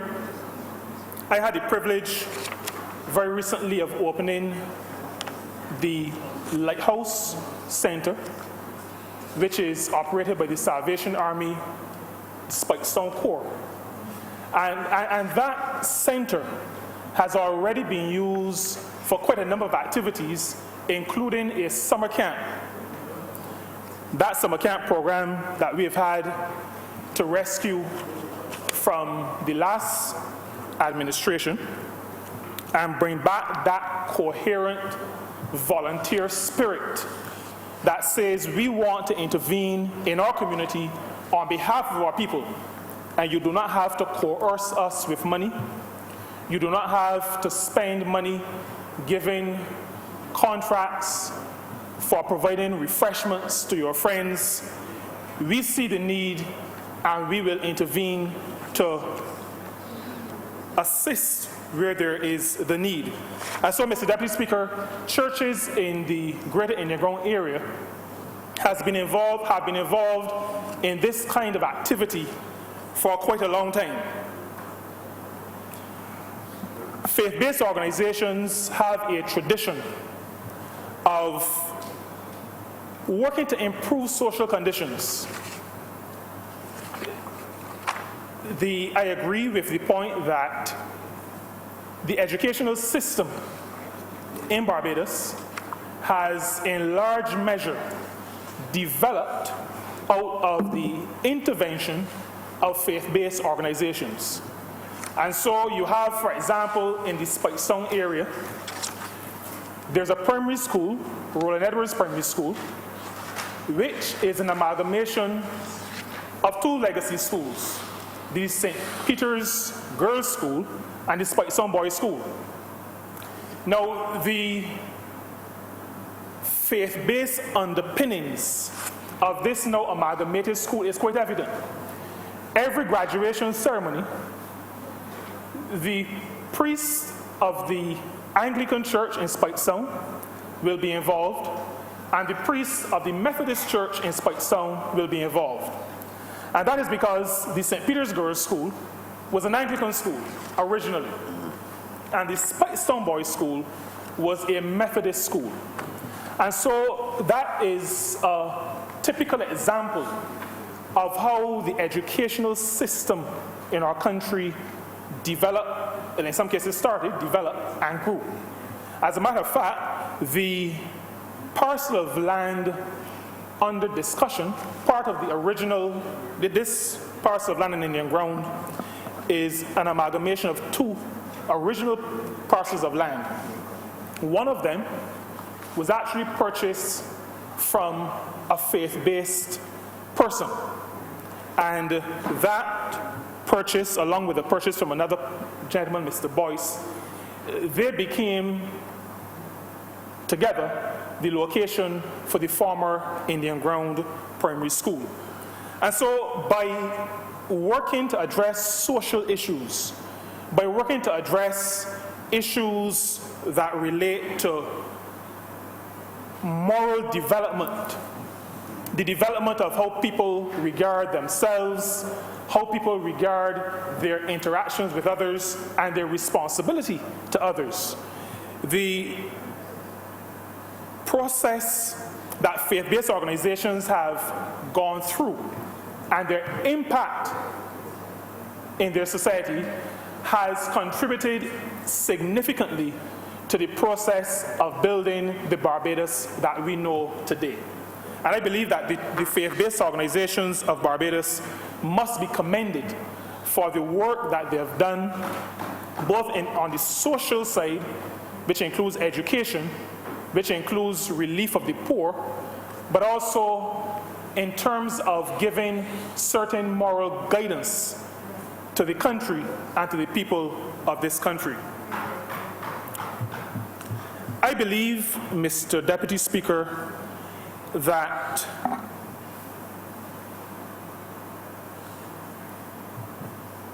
the responsibility that faith-based organizations demonstrate, their actions in communities, their actions in their parishes, are as a result of an understanding that they have a responsibility to a higher power. And that responsibility to a higher power allows them to understand that they have a certain responsibility to their fellow man. And so because they recognize what we call a vertical relationship and a vertical responsibility, that responsibility drives the horizontal. And so we speak often about being our brother's keeper, our brothers and our sisters' keeper, looking out for each other, the poor, the widows, the fatherless. And Jesus himself, and this was referenced earlier, but in Luke chapter 4, but quoting from Isaiah 61, said that that's what he came to do: relieve oppression, set captives free. He commissioned the early church in the New Testament era to pay particular attention to people who sometimes are referred to as voiceless, but people who, Mr. Deputy Speaker, I would want to say are not voiceless. They have a voice, but their voices are not heard. And so the early church was commissioned to magnify, to amplify the voices of those persons who were not heard, the outcasts, the oppressed, those who were passed by. As the parable of the Good Samaritan says, on the other side, those who were ignored, those who were too poor to matter to those who felt that they were too rich to care. And so the contemporary church is built on those principles. And I would agree that we see sometimes in our society, well, in our societies, a distortion of what faith-based organizations were set up to do. And in some cases, it is felt, and I'm using deliberately the term "it is felt," because I do not want to make a judgment when I cannot read the minds of people. But it is often felt that some have engaged in activity in faith-based organizations as a vehicle for some other purpose, either to become popular or to earn extra money. That is sometimes felt. There is that body of opinion that holds to that view. But I want to say, Mr. Deputy Speaker, to the Chamber and to Barbados, that the church was set up to assist. The church was set up to lead people to a better understanding of their Creator and to help them to understand, help us to understand that we have a responsibility to those around us. And so we, people of faith, will have to see ourselves as community leaders, as community builders, as contributors to the development of the social fabric, as relieving any oppression that may exist. And Mr. Deputy Speaker, the church also has to become more visible, and I speak as the minister responsible for the Social Justice Committee. Religious organizations, faith-based organizations, have to become more visible. And I'm using the term visible. Well, let me say what it's supposed to become more visible in. More visible in fighting the battles for social justice. I say more visible, Mr. Deputy Speaker, because I believe that many churches attempt, many churches are involved in the fight for social justice. But in my view, too many churches do it too quietly. And I understand why it is done quietly. Because I have this discussion, this argument, within my own denomination. It is done because the church has been set up to appeal to everybody. And so it is sometimes felt that if you take a position that will align you one way or another, then you reduce your impact on the larger body that you're supposed to be the salt of the earth to and the light of the world to. But I want to say, Mr. Deputy Speaker, that my understanding of how I'm a believer in God, not all faith-based persons believe as I do, but I speak to my orientation. My understanding of the approach that Jesus took is that he did not bother, he bothered less about what people said and bothered more about helping people and standing up for people. And so, Mr. Deputy Speaker, I would say to faith-based organizations across the board that they have to take the approach of the God they serve. They have to be less concerned about being aligned with either a cause or a party or a group, and be more concerned about dealing with what needs to be dealt with, fighting the cause of justice, fighting for those who are oppressed, fighting for those whose voices are not heard, fighting for those who need relief in whatever form that relief is needed. And I want to include in this, and I've said this in this chamber on a number of occasions, and I'm going to repeat it as long as I have breath in my body.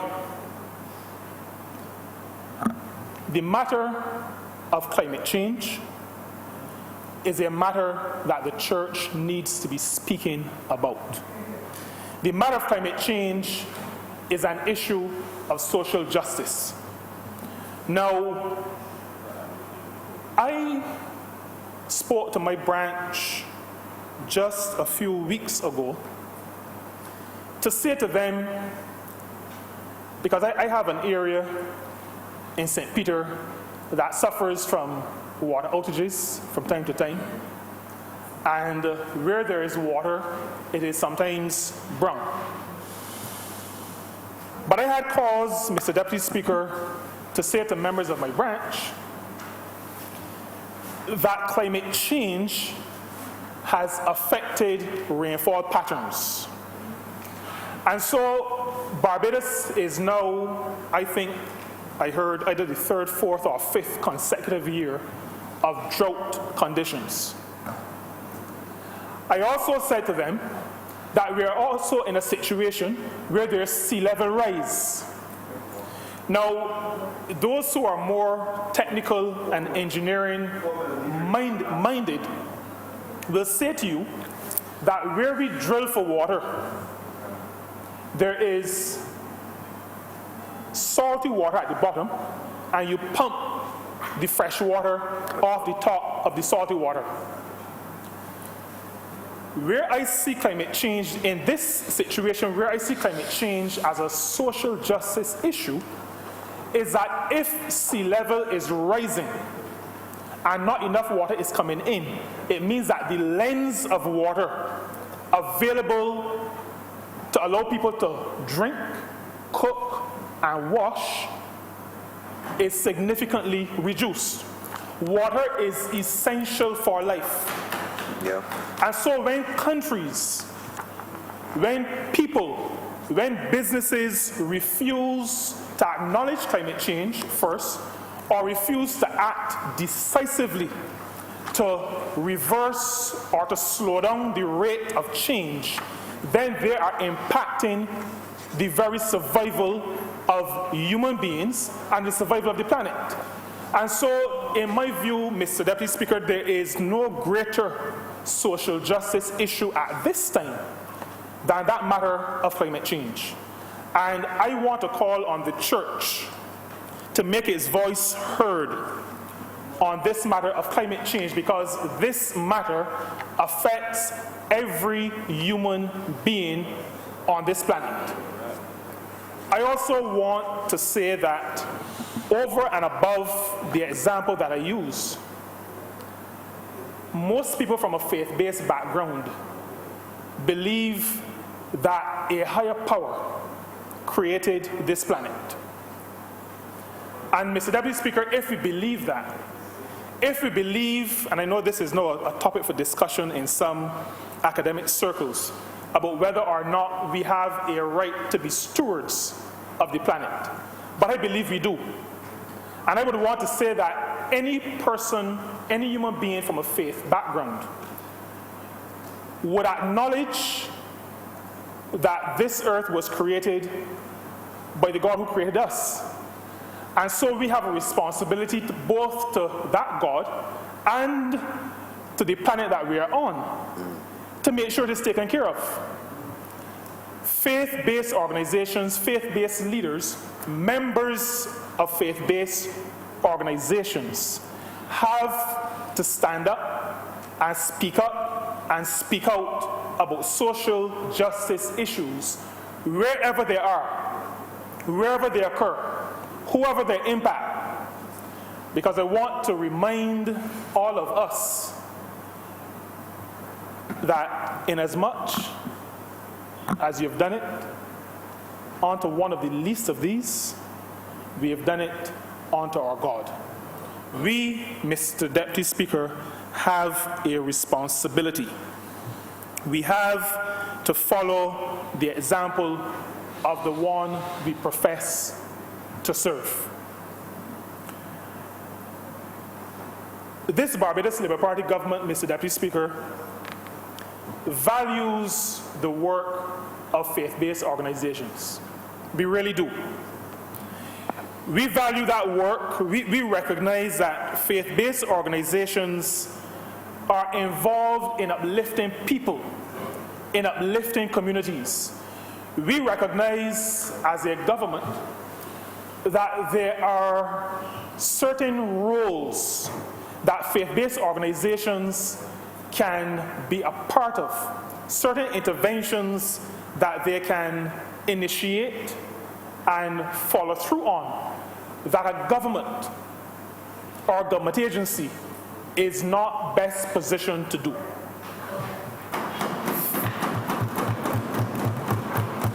Faith-based organizations are in the belly of communities.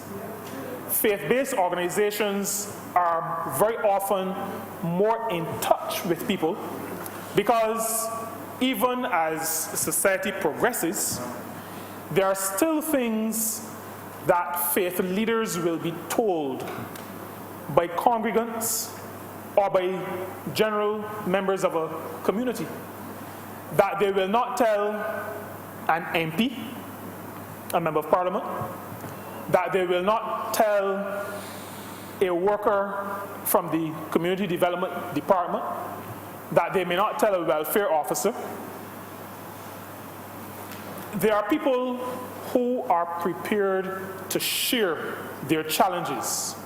And very often, faith leaders will come to us not to expose the business of the persons who have confided in them, but if they feel that we are in a position to assist, faith-based leaders will share with us as generally as they can certain situations so that we can address them from our particular positions.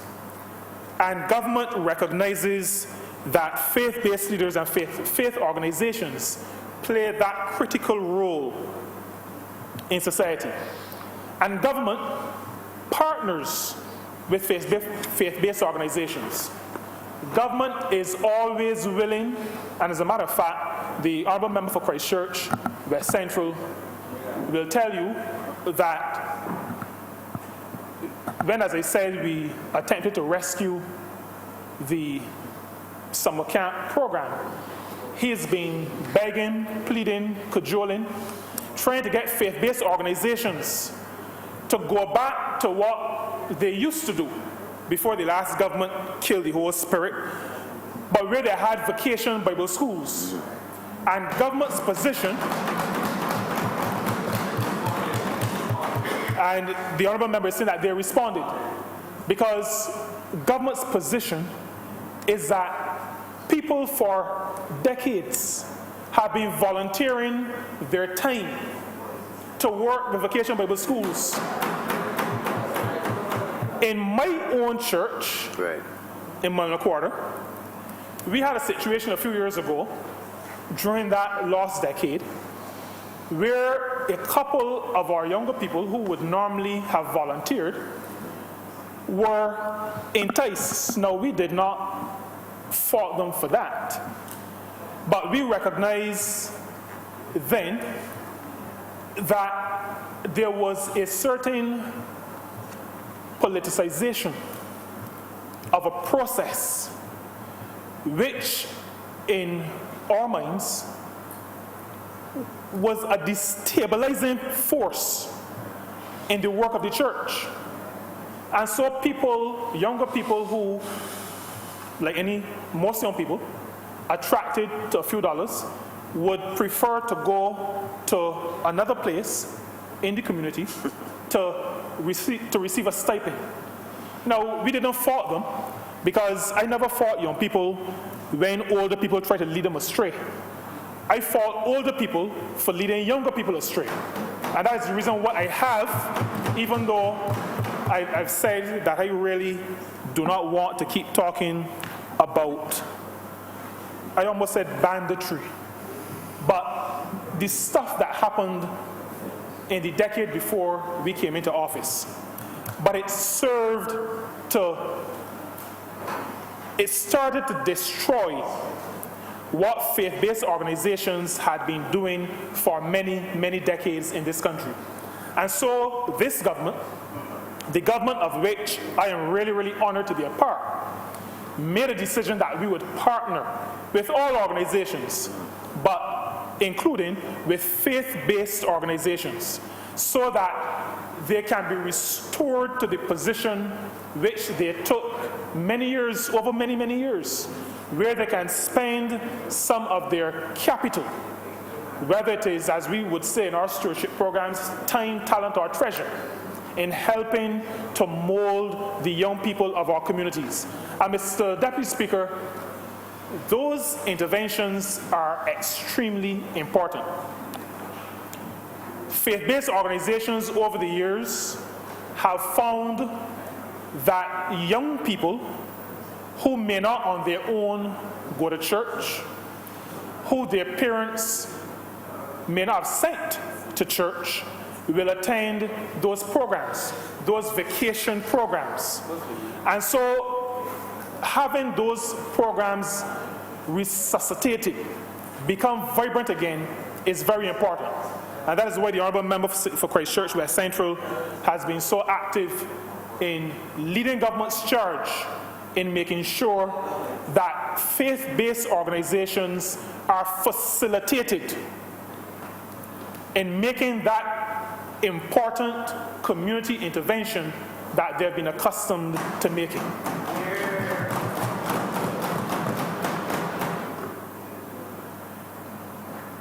You know, it is, every time I think about this party, almost every time I get goose pimples.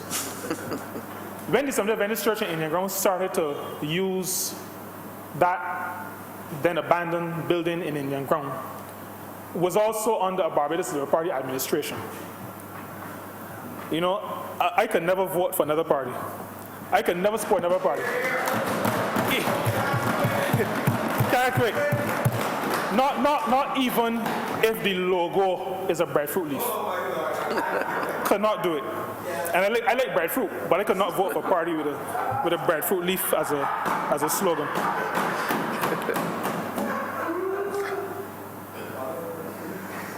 This party in government, Mr. Deputy Speaker, has also, as we constituted our secondary school boards after coming into office, we made a deliberate decision to include a faith-based leader on each of the school boards. And I say a faith-based leader because they are not all Christian, Right. but there are people of a variety of faiths. And it is because we believe that people of faith have a contribution to make. Now, the church was disestablished in 1969. The Barbados Labour Party, Which church? The Anglican Church. well, yeah, there was only one established church. Yes, okay. So, well, yeah, the Anglican Church, which was the only established church, was disestablished in 1969. Barbados is not a theocracy. So, we do not believe that faith leaders are to lead the state as faith leaders, to impose their faith on the state. But we believe that they have a valuable contribution to make.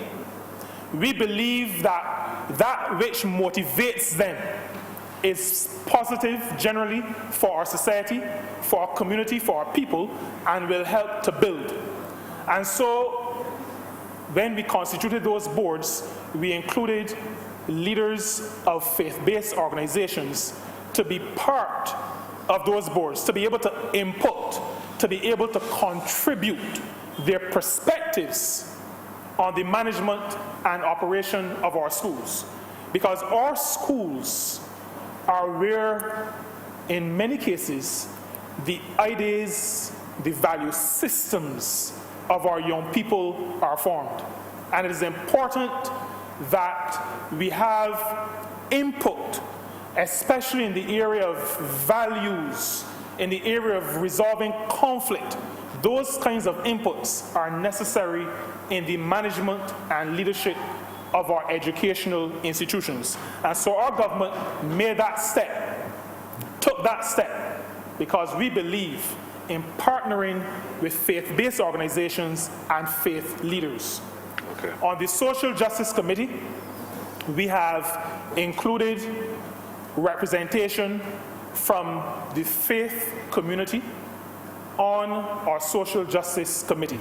As a matter of fact, there are 2 representatives of faith-based organizations on the Social Justice Committee.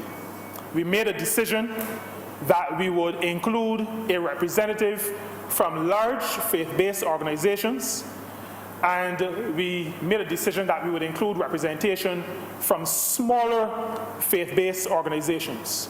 And again, that reflects something that I alluded to earlier. We believe that all have voice, but there are some voices that are heard louder than others, and there are some voices that need amplification. And that is the reason, Mr. Speaker, Mr. Deputy Speaker, why we decided that we would take a representative from a large organization and representation from a smaller organization.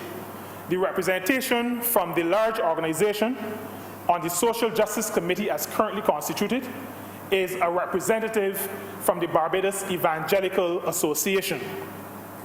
The representative from smaller faith-based organizations is a representative from the Rastafarian movement.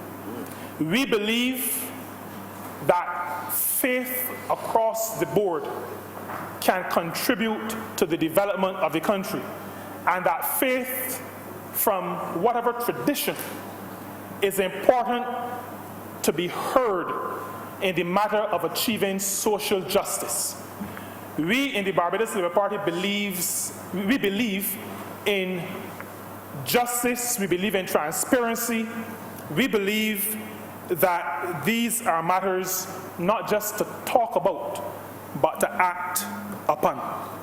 So far, the Social Justice Committee, which has, as I indicated, representation from faith-based organizations, has looked into a number of policies of government, have made input. As a matter of fact, the Honourable Member for Christchurch South would have interacted with that committee just recently, I think at our last meeting, and he interacted as chair of the Thorn Commission on Local Governance and would have received significant input from that Social Justice Committee, because that committee wants to ensure that whatever policy positions government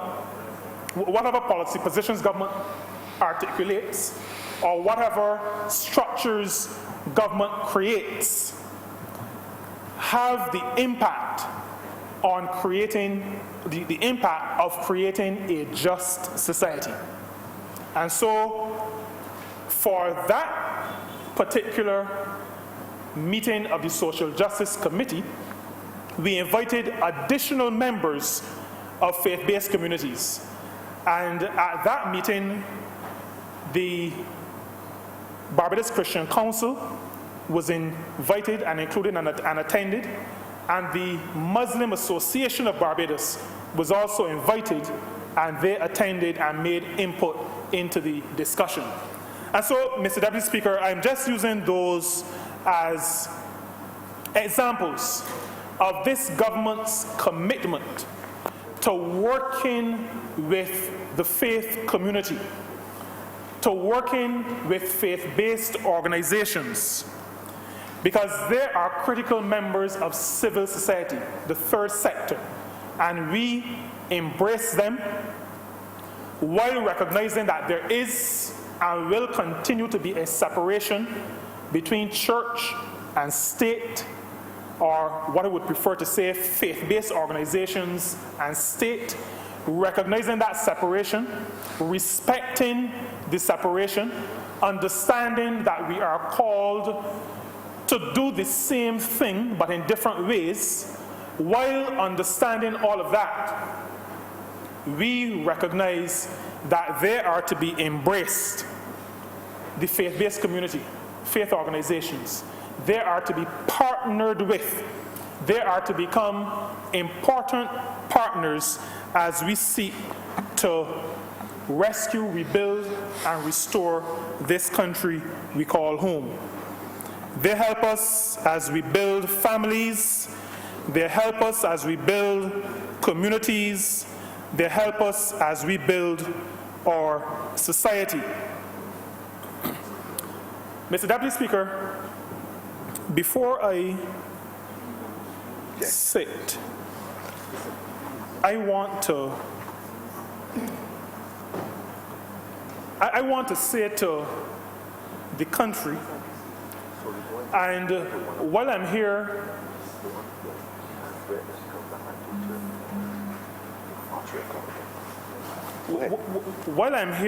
to represent the people of St. Peter and not a faith-based organization or faith-based organizations generally, I would want to say to Barbados to Barbadians through you, Mr. Deputy Speaker, that one of the things that I've learned growing up in church, it is a characteristic of Jesus. It is one that I try to emulate. It is actually one that allows me to sit through the speech of the one who spoke before me. And it is called in the King James Version being long-suffering. Long-suffering. And the reason why you raise it, I just wrote the word down while trying not to raise my blood pressure a few minutes ago, only because after acknowledging that a government either willfully or inadvertently destroyed a country over 10 years, and suggesting that we, in 16 months, that there should be more of this and more of that and more of the other, to me is so ridiculous a concept. I am struggling still, even though while here now on my feet, I am struggling to get my head around it. And I know my head is not that small, and I can't get my head around it. But I want to say to the people of Barbados, I think the majority of people understand where we are, where we have come from. I want to say to the people of Barbados that tenet, I prefer to use the word, I'm sure that patience is not a concept that is peculiar to faith-based organizations. But I want to say, based on the fact that I'm speaking about faith-based organizations, that the idea of patience, long-suffering, as the King James Version refers to it, is a virtue. It is a virtue when you can look down the road and recognize that we are going in the right direction. So I'm not saying that in year 2 or 3 of the last administration, people should have been long-suffering. I believe they should have been gotten rid of in 2013. But I want to say that we are on the right trajectory now. We are going in the right directions. We are meeting our targets. We have not arrived at our destination. The journey is one that calls for patience. And so whether we talk about 500 housing solutions, whether we talk about education reform, They're well up in 2 minutes. whatever, I will, Mr. Deputy Speaker, whatever we talk about, whether we talk about the trust loan program, whether we talk about the backlog in cases in the courts, whether we talk about the backlog in cases in my ministry with the Employment Rights Tribunal, because, Mr. Deputy Speaker, we are open, transparent, so we admit to our own situations. Whatever it is, we are going in the right direction, and I want to appeal to Barbadians to stay the course, because we are going to get there. We are going to get there. The residents of Indian Ground and Roebuck and Fort Hill and Prospect, Missum, have asked me, before I sit, Mr. Deputy Speaker, just to say one thing. They have asked me to say that the road leading to the property that we are discussing, and going beyond that, they have asked me to say the people of Indian Ground and Fort Hill and Roebuck and Prospect and Sedge Pond, they have asked me to say that that road is only a little bit better than a carrot road. They have asked me to remind their neighbor from St. Lucie that he has driven it, and so he understands. The people of that area, Mr. Deputy Speaker, are also long-suffering, so they know that we cannot work any magic. But they have asked me to say it today on the floor of Parliament because they do not want to be forgotten. They want that in due course, but not too far from now, some work, remedial work, will be done on that, what we call the Indian Ground Road. Right. that road, when the rain falls, you just drive at about 4 or 5 kilometers per hour because it doesn't make sense trying to dodge because you go from one pothole to another. Where is it done? Again, Where is it done? this road, the Honourable Member for St. John is asking where the road is. It is from Welchtown Plantation. Yes. Welchtown Plantation, not Welch. Welchtown Off Plantation. the Friday Hill Road. Just off the Friday Hill Road. Yes. And there's also a bridge, Missing Bottom, that is starting to show signs of disrepair. That is the main access into Indian ground. Yeah. That bridge also needs to be fixed. And they understand the challenges that we face because for many years they've been asking the depot at Jerusalem to address these matters.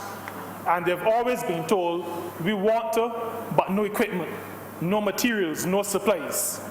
I am happy that as a government, we've started to right that wrong, and we are providing equipment, and I'm sure the Honourable Member for St. Lucie will speak to that.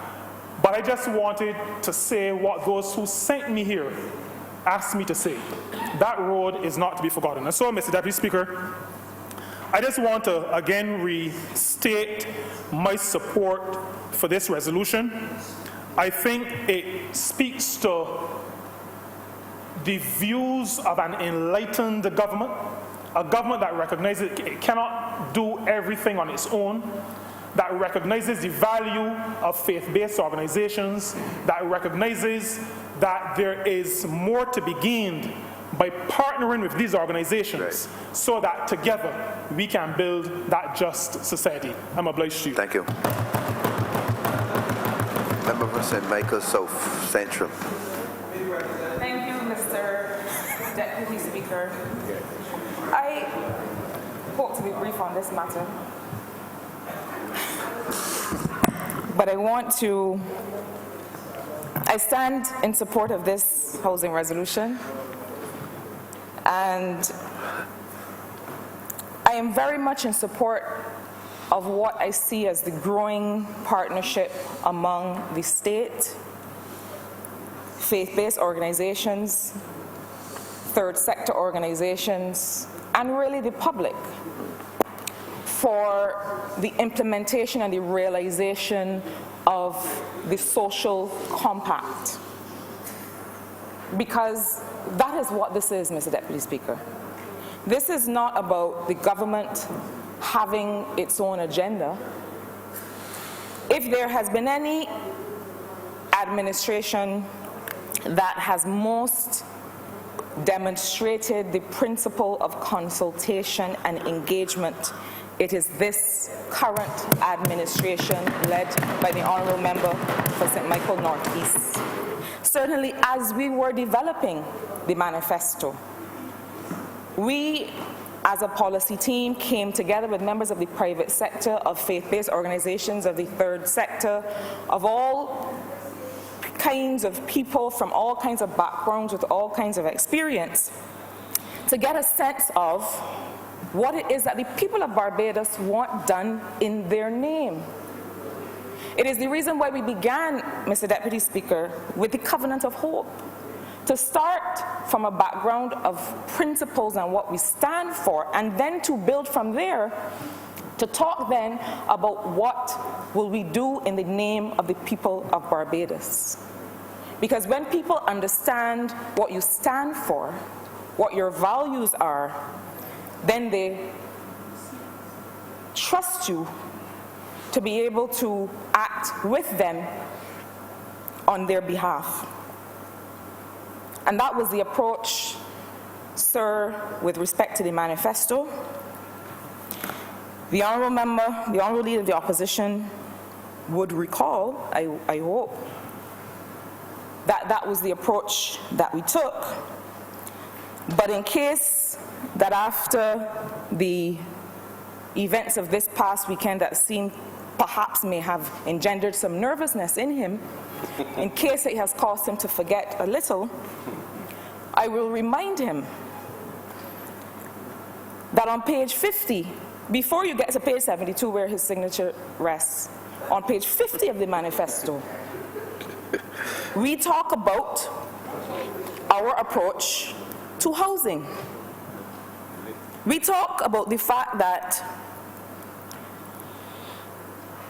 we have a mission-critical agenda that must relate to housing. And so the notion that somehow we are being caught unawares by the demands of the housing sector, I want to put to rest right away, and I will get to later in my short intervention. But I want, in particular, to highlight the fact that several faith-based organizations and churches and other places of worship are realizing now that this is a government with which they can have a real partnership.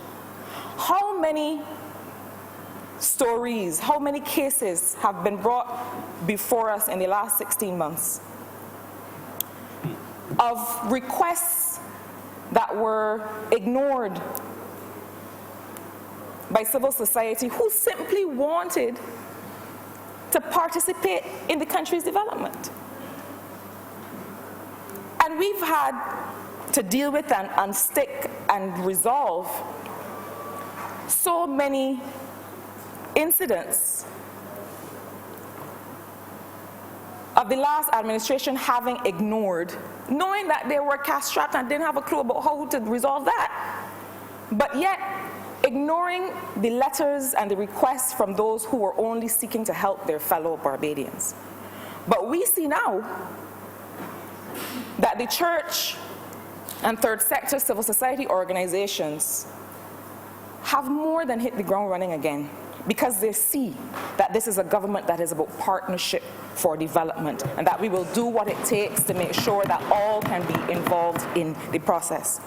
In St. Michael's South Central, sir, recently I was honored to be the patron for an event for Carrington Wesleyan Ministries, who, along with several other churches in St. Michael's South Central, my home church, but of course now I have to belong to all.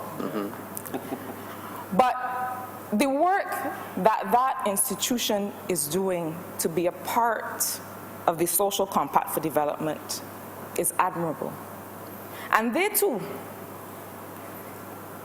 have been in discussions, I know, with the Ministry of Housing to also be able to give back to the society, to be able to provide a way to build an institution that would help with care for the elderly in the community of St. Michael's South Central. And these are the kinds of initiatives that we are seeing week by week, month by month, from people and organizations who realize that when it comes to bringing everybody along in this partnership for development, that Barbados is back. I want, sir, to return to the matter of the housing agenda for this country, and to make reference to the notion that was aired in an earlier intervention, that because of a fellow named Bert or something called Bert, all of a sudden the government finds that we apparently are challenged to deliver on the promises that have been made. Now, let me say this clearly, as we have said, and as Barbadians have understood, that the work that is before us does not allow for any abracadabra moments. The reality of where the last administration brought us means that while we are not going to dwell in the past, we are clear on what our mandate is, that we have to work through, step by step, one by one, all of the issues that were left plaguing Barbadians. We are working on it, we are working through it in order to do it properly and not just apply Band-Aid after Band-Aid as happened before. We have to apply ourselves as a government, as a country, to getting it right. And so it is not about abracadabra moments. It is not going to happen overnight, but it is happening already for the people of Barbados. So on page 50 of the manifesto, where we lay out the housing agenda, you will see that much of what we agreed, along with the people of Barbados, is already in train. And I want very briefly just to make reference to some of those things, because I understand that those who have wondered may be prone to forget. And so, Mr. Deputy Speaker, sir, Barbados has a new draft physical development plan that was first settled in 2017, but has been undergoing some amendments that are based on some of the new directions in policy, for example, with respect to the water sector, with respect to the renewable energy sector. And so we will come back to the people of Barbados with that revised physical development plan, so that people understand exactly what are the challenges and what are the opportunities in terms of land use policy and how we use the resources of the country. Now, one of the things that we said in the manifesto, we made reference to the program that was needed to eliminate pit toilets and replace them with waterborne facilities over a 5-year period, and that this work would start as part of our mission critical agenda. So I want to make reference to 3 programs that follow the spirit, Mr. Deputy Speaker, sir, of the Tenantries Freehold Purchase Act, which the world over is seen as revolutionary housing policy and implementation in any country, anywhere in the world. Yep. Now, the last administration barely managed to transfer a handful of titles under that act. After the record of previous Barbados Labour Party governments being able to transfer thousands of titles, they were barely able to make hundreds in a matching time period. But we realize, Mr. Deputy Speaker, that the true work of enfranchisement is about making people part of growth, is about making sure people have the wherewithal to use their productive capacity, but it is also making sure that people can be guaranteed a basic, simple level of well-being. That people, in order to really be productive and really function to their maximum capacity, have to feel comfortable in where they live. Have to feel that they can rest their head comfortably at night, that they have space to move around.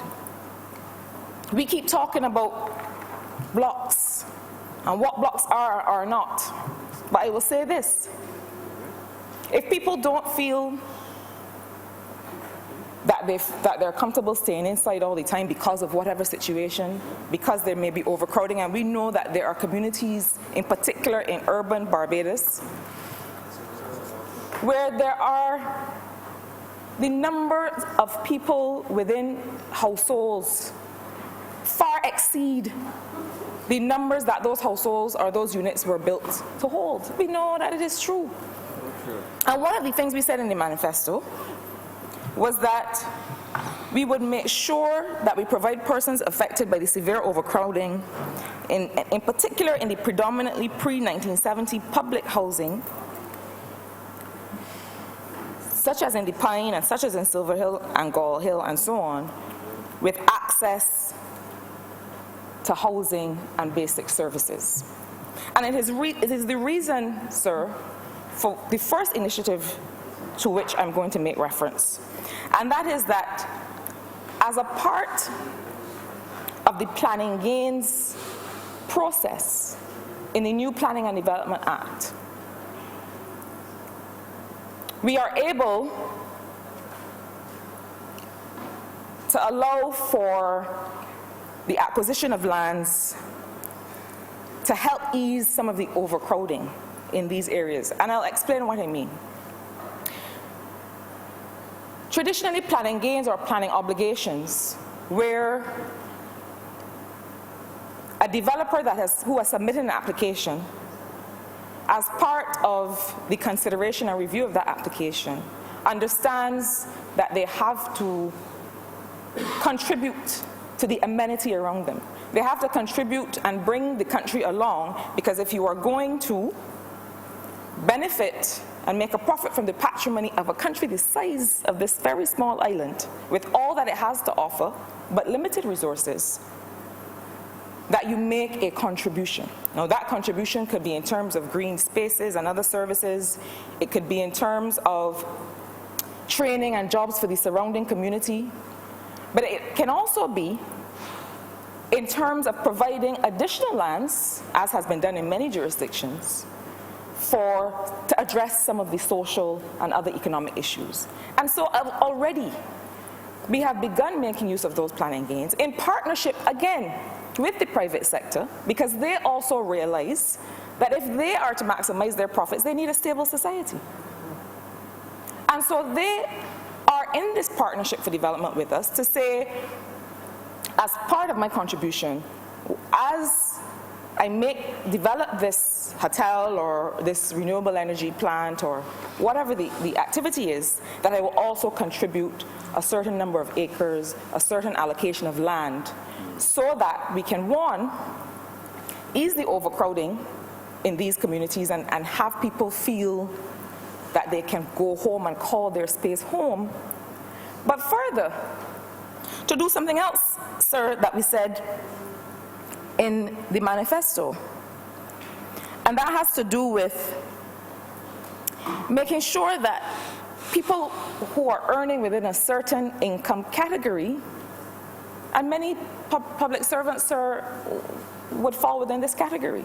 Because we know that categories like nurses and police officers and people who really give of their service in ways that, by definition, must go beyond the call of duty,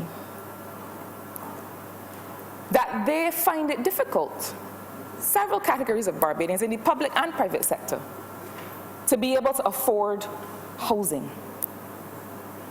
And so we have said that not only will these lands be available to help ease the overcrowding issues, but also to be able to provide affordable housing to those who work very hard every day to make sure that Barbados, that our standard of living and that our sense of security is, and that our public health is what we need it to be, but find it difficult to have access to affordable housing. And so that is one of the things that the Planning and Development Act, through the use of planning gains, allows us to do. The second initiative in which we are engaged, Mr. Deputy Speaker, follows on from what the Honourable Member for St. Peter made reference to. And it is the fact that climate change is an issue of social justice, it is an issue of equality. Those who are most affected by climate change, by the fact that hurricanes are coming stronger, taking different paths, moving faster, those who are most affected are the ones who are least able to afford it. And so we have conceived of something called the Roofs to Reefs program. And I do not have enough time today. What is that, the route? What's the program? Roofs to Reefs. The roof of your house, Yes. to the reef in the ocean. As the young cricketer says, remember the name. Because this, Mr. Deputy Speaker, represents the new development model for Barbados over the next couple decades. I won't be able to go into all of it here, but it will certainly come back before this Honourable Chamber. But what it essentially allows us to do is to make sure that the infrastructure of the homes of regular Barbadians are able to withstand what we know will be the increasingly extreme effects of climate change. Related to that, sir, you will have seen that we recently convened through the Ministry of Transport, Works and Maintenance a consultation to look very, very specifically at how we are building. And how we are building homes for low and middle income Barbadians to make sure that we get practical about this. We don't want to go and build a roof on a home at a pitch that we know cannot withstand a hurricane of a certain strength, when we can build in anticipation of what we know will happen. And so I believe, sir, that the request for proposals has gone out for people to submit ideas and designs for how we can improve the way that we build so that we make sure that our housing stock is resilient and that Barbadians, once they have spent their money and invested in their homes, are not then vulnerable to losing those homes when we have an extreme weather event. I did not myself visit the Bahamas after the last disaster that they had, but we are told that the homes that were left standing were the ones that were built in a certain era with roofs at a certain pitch, where the old builders and carpenters and artisans understood how to build for resilience. And so this is another part of the housing, planning, and development approach to making sure that we respond and adhere and stay focused on the commitments made in the manifesto. That particular effort, sir, relates to the last item on page 50 of the manifesto, that we would encourage hurricane-resilient design, especially roof design, through concessional financing and legislation. And so the Roofs to Reefs program goes from looking at the housing stock to looking at how the household itself, outside of the infrastructure, manages to be resilient. So, for example, through the use of rainwater harvesting, making sure that there is appropriate water and sanitation, through the elimination of pit toilets, so that those households don't then, because of runoff, contribute to the pollution of the ocean. It is a program, sir, that is so complete and so integrated that I will not try to go into it all now, but it is one of the initiatives that allows us to address housing resilience and housing stock resilience issues in Barbados.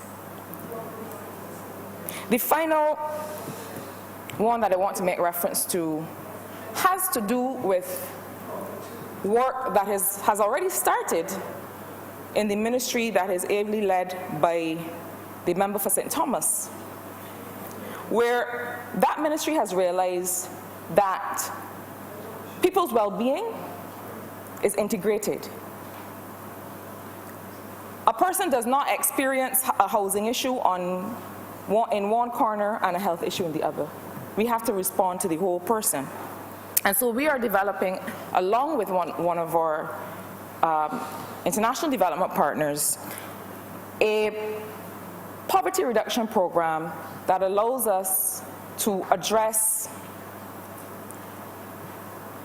the most vulnerable households, and I'm sure the Honourable Member will speak to this when she rises in support of the resolution. But it allows us to look not just at what people consider, although they are not, the softer social issues like health and education and so on, but the very practical issue of the living conditions in which people find themselves, so that you can make sure people have access to public health, you can make sure that they have a job. But if they're not living in housing conditions or in a housing situation that allows them to maintain that, then they're going to be back at the doctor again. If they're living in a situation where the elements are coming in, then very soon they will be ill again. So all the interventions that you're making in health will come to naught. If they manage to work,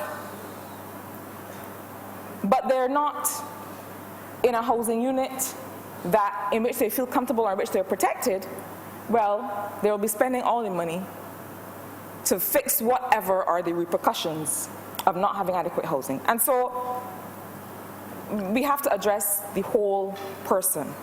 And so the poverty reduction program that we are developing with the leadership of the Prime Minister's Office and the Ministry of People Empowerment and Elder Affairs acknowledges that you cannot put a plaster on a wound and expect that the problem goes away. It acknowledges that we have to start with the actual living conditions, making sure that people have adequate housing, and then using that window of opportunity where you are working with people to fix their physical conditions, to also understand what are the other types of support that those households need. I know that the Ministry of People Empowerment is working on getting the data about the most vulnerable families and individuals, and I want to highlight the fact that poverty is something that is dynamic. Poverty is something that is dynamic. So because a person may not be considered poor or below the poverty line today, doesn't mean that if something happens in their lives, that tomorrow there will not be. And so we have to make sure that we are looking at not just poverty, but what are people's vulnerabilities to becoming poor. And this allows us to do that.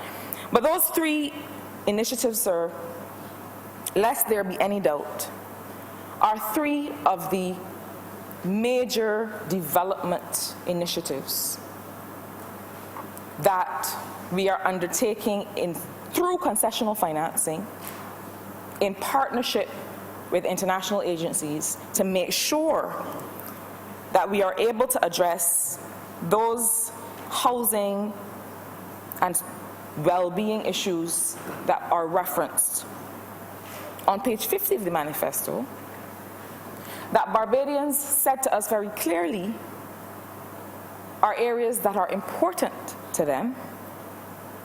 But also, I would not want the impression to be given after the intervention from the Honourable Leader of the Opposition that this Barbados Labour Party administration is being caught on the back foot with respect to housing, not the party of the Tenantry Freehold Purchase Act, of which he was a member a couple short years ago. So, just because an individual may have abandoned an agenda does not make the agenda any less relevant to the people of Barbados, to the people of St. Michael West, and to the people of the rest of urban St. Michael and Christchurch and other areas in the country. And so, Mr. Deputy Speaker, sir, we stay focused. We are pleased that faith-based organizations and the third sector and the private sector and all of our other partners now see that this is an administration with which they can do business, with whom they can have a partnership. I don't know how many social partnership meetings we have had, the Honourable Member for St. Peter would have to remind me, in the last 16 months. But there are probably at least 10 times more or 20 times more than were ever had in the previous 10 years. Because we realize that we cannot do this alone. Okay.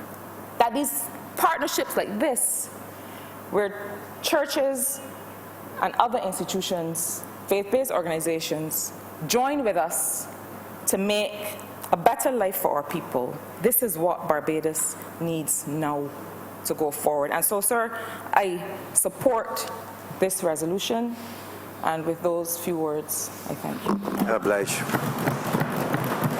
member for the City of Bridgetown.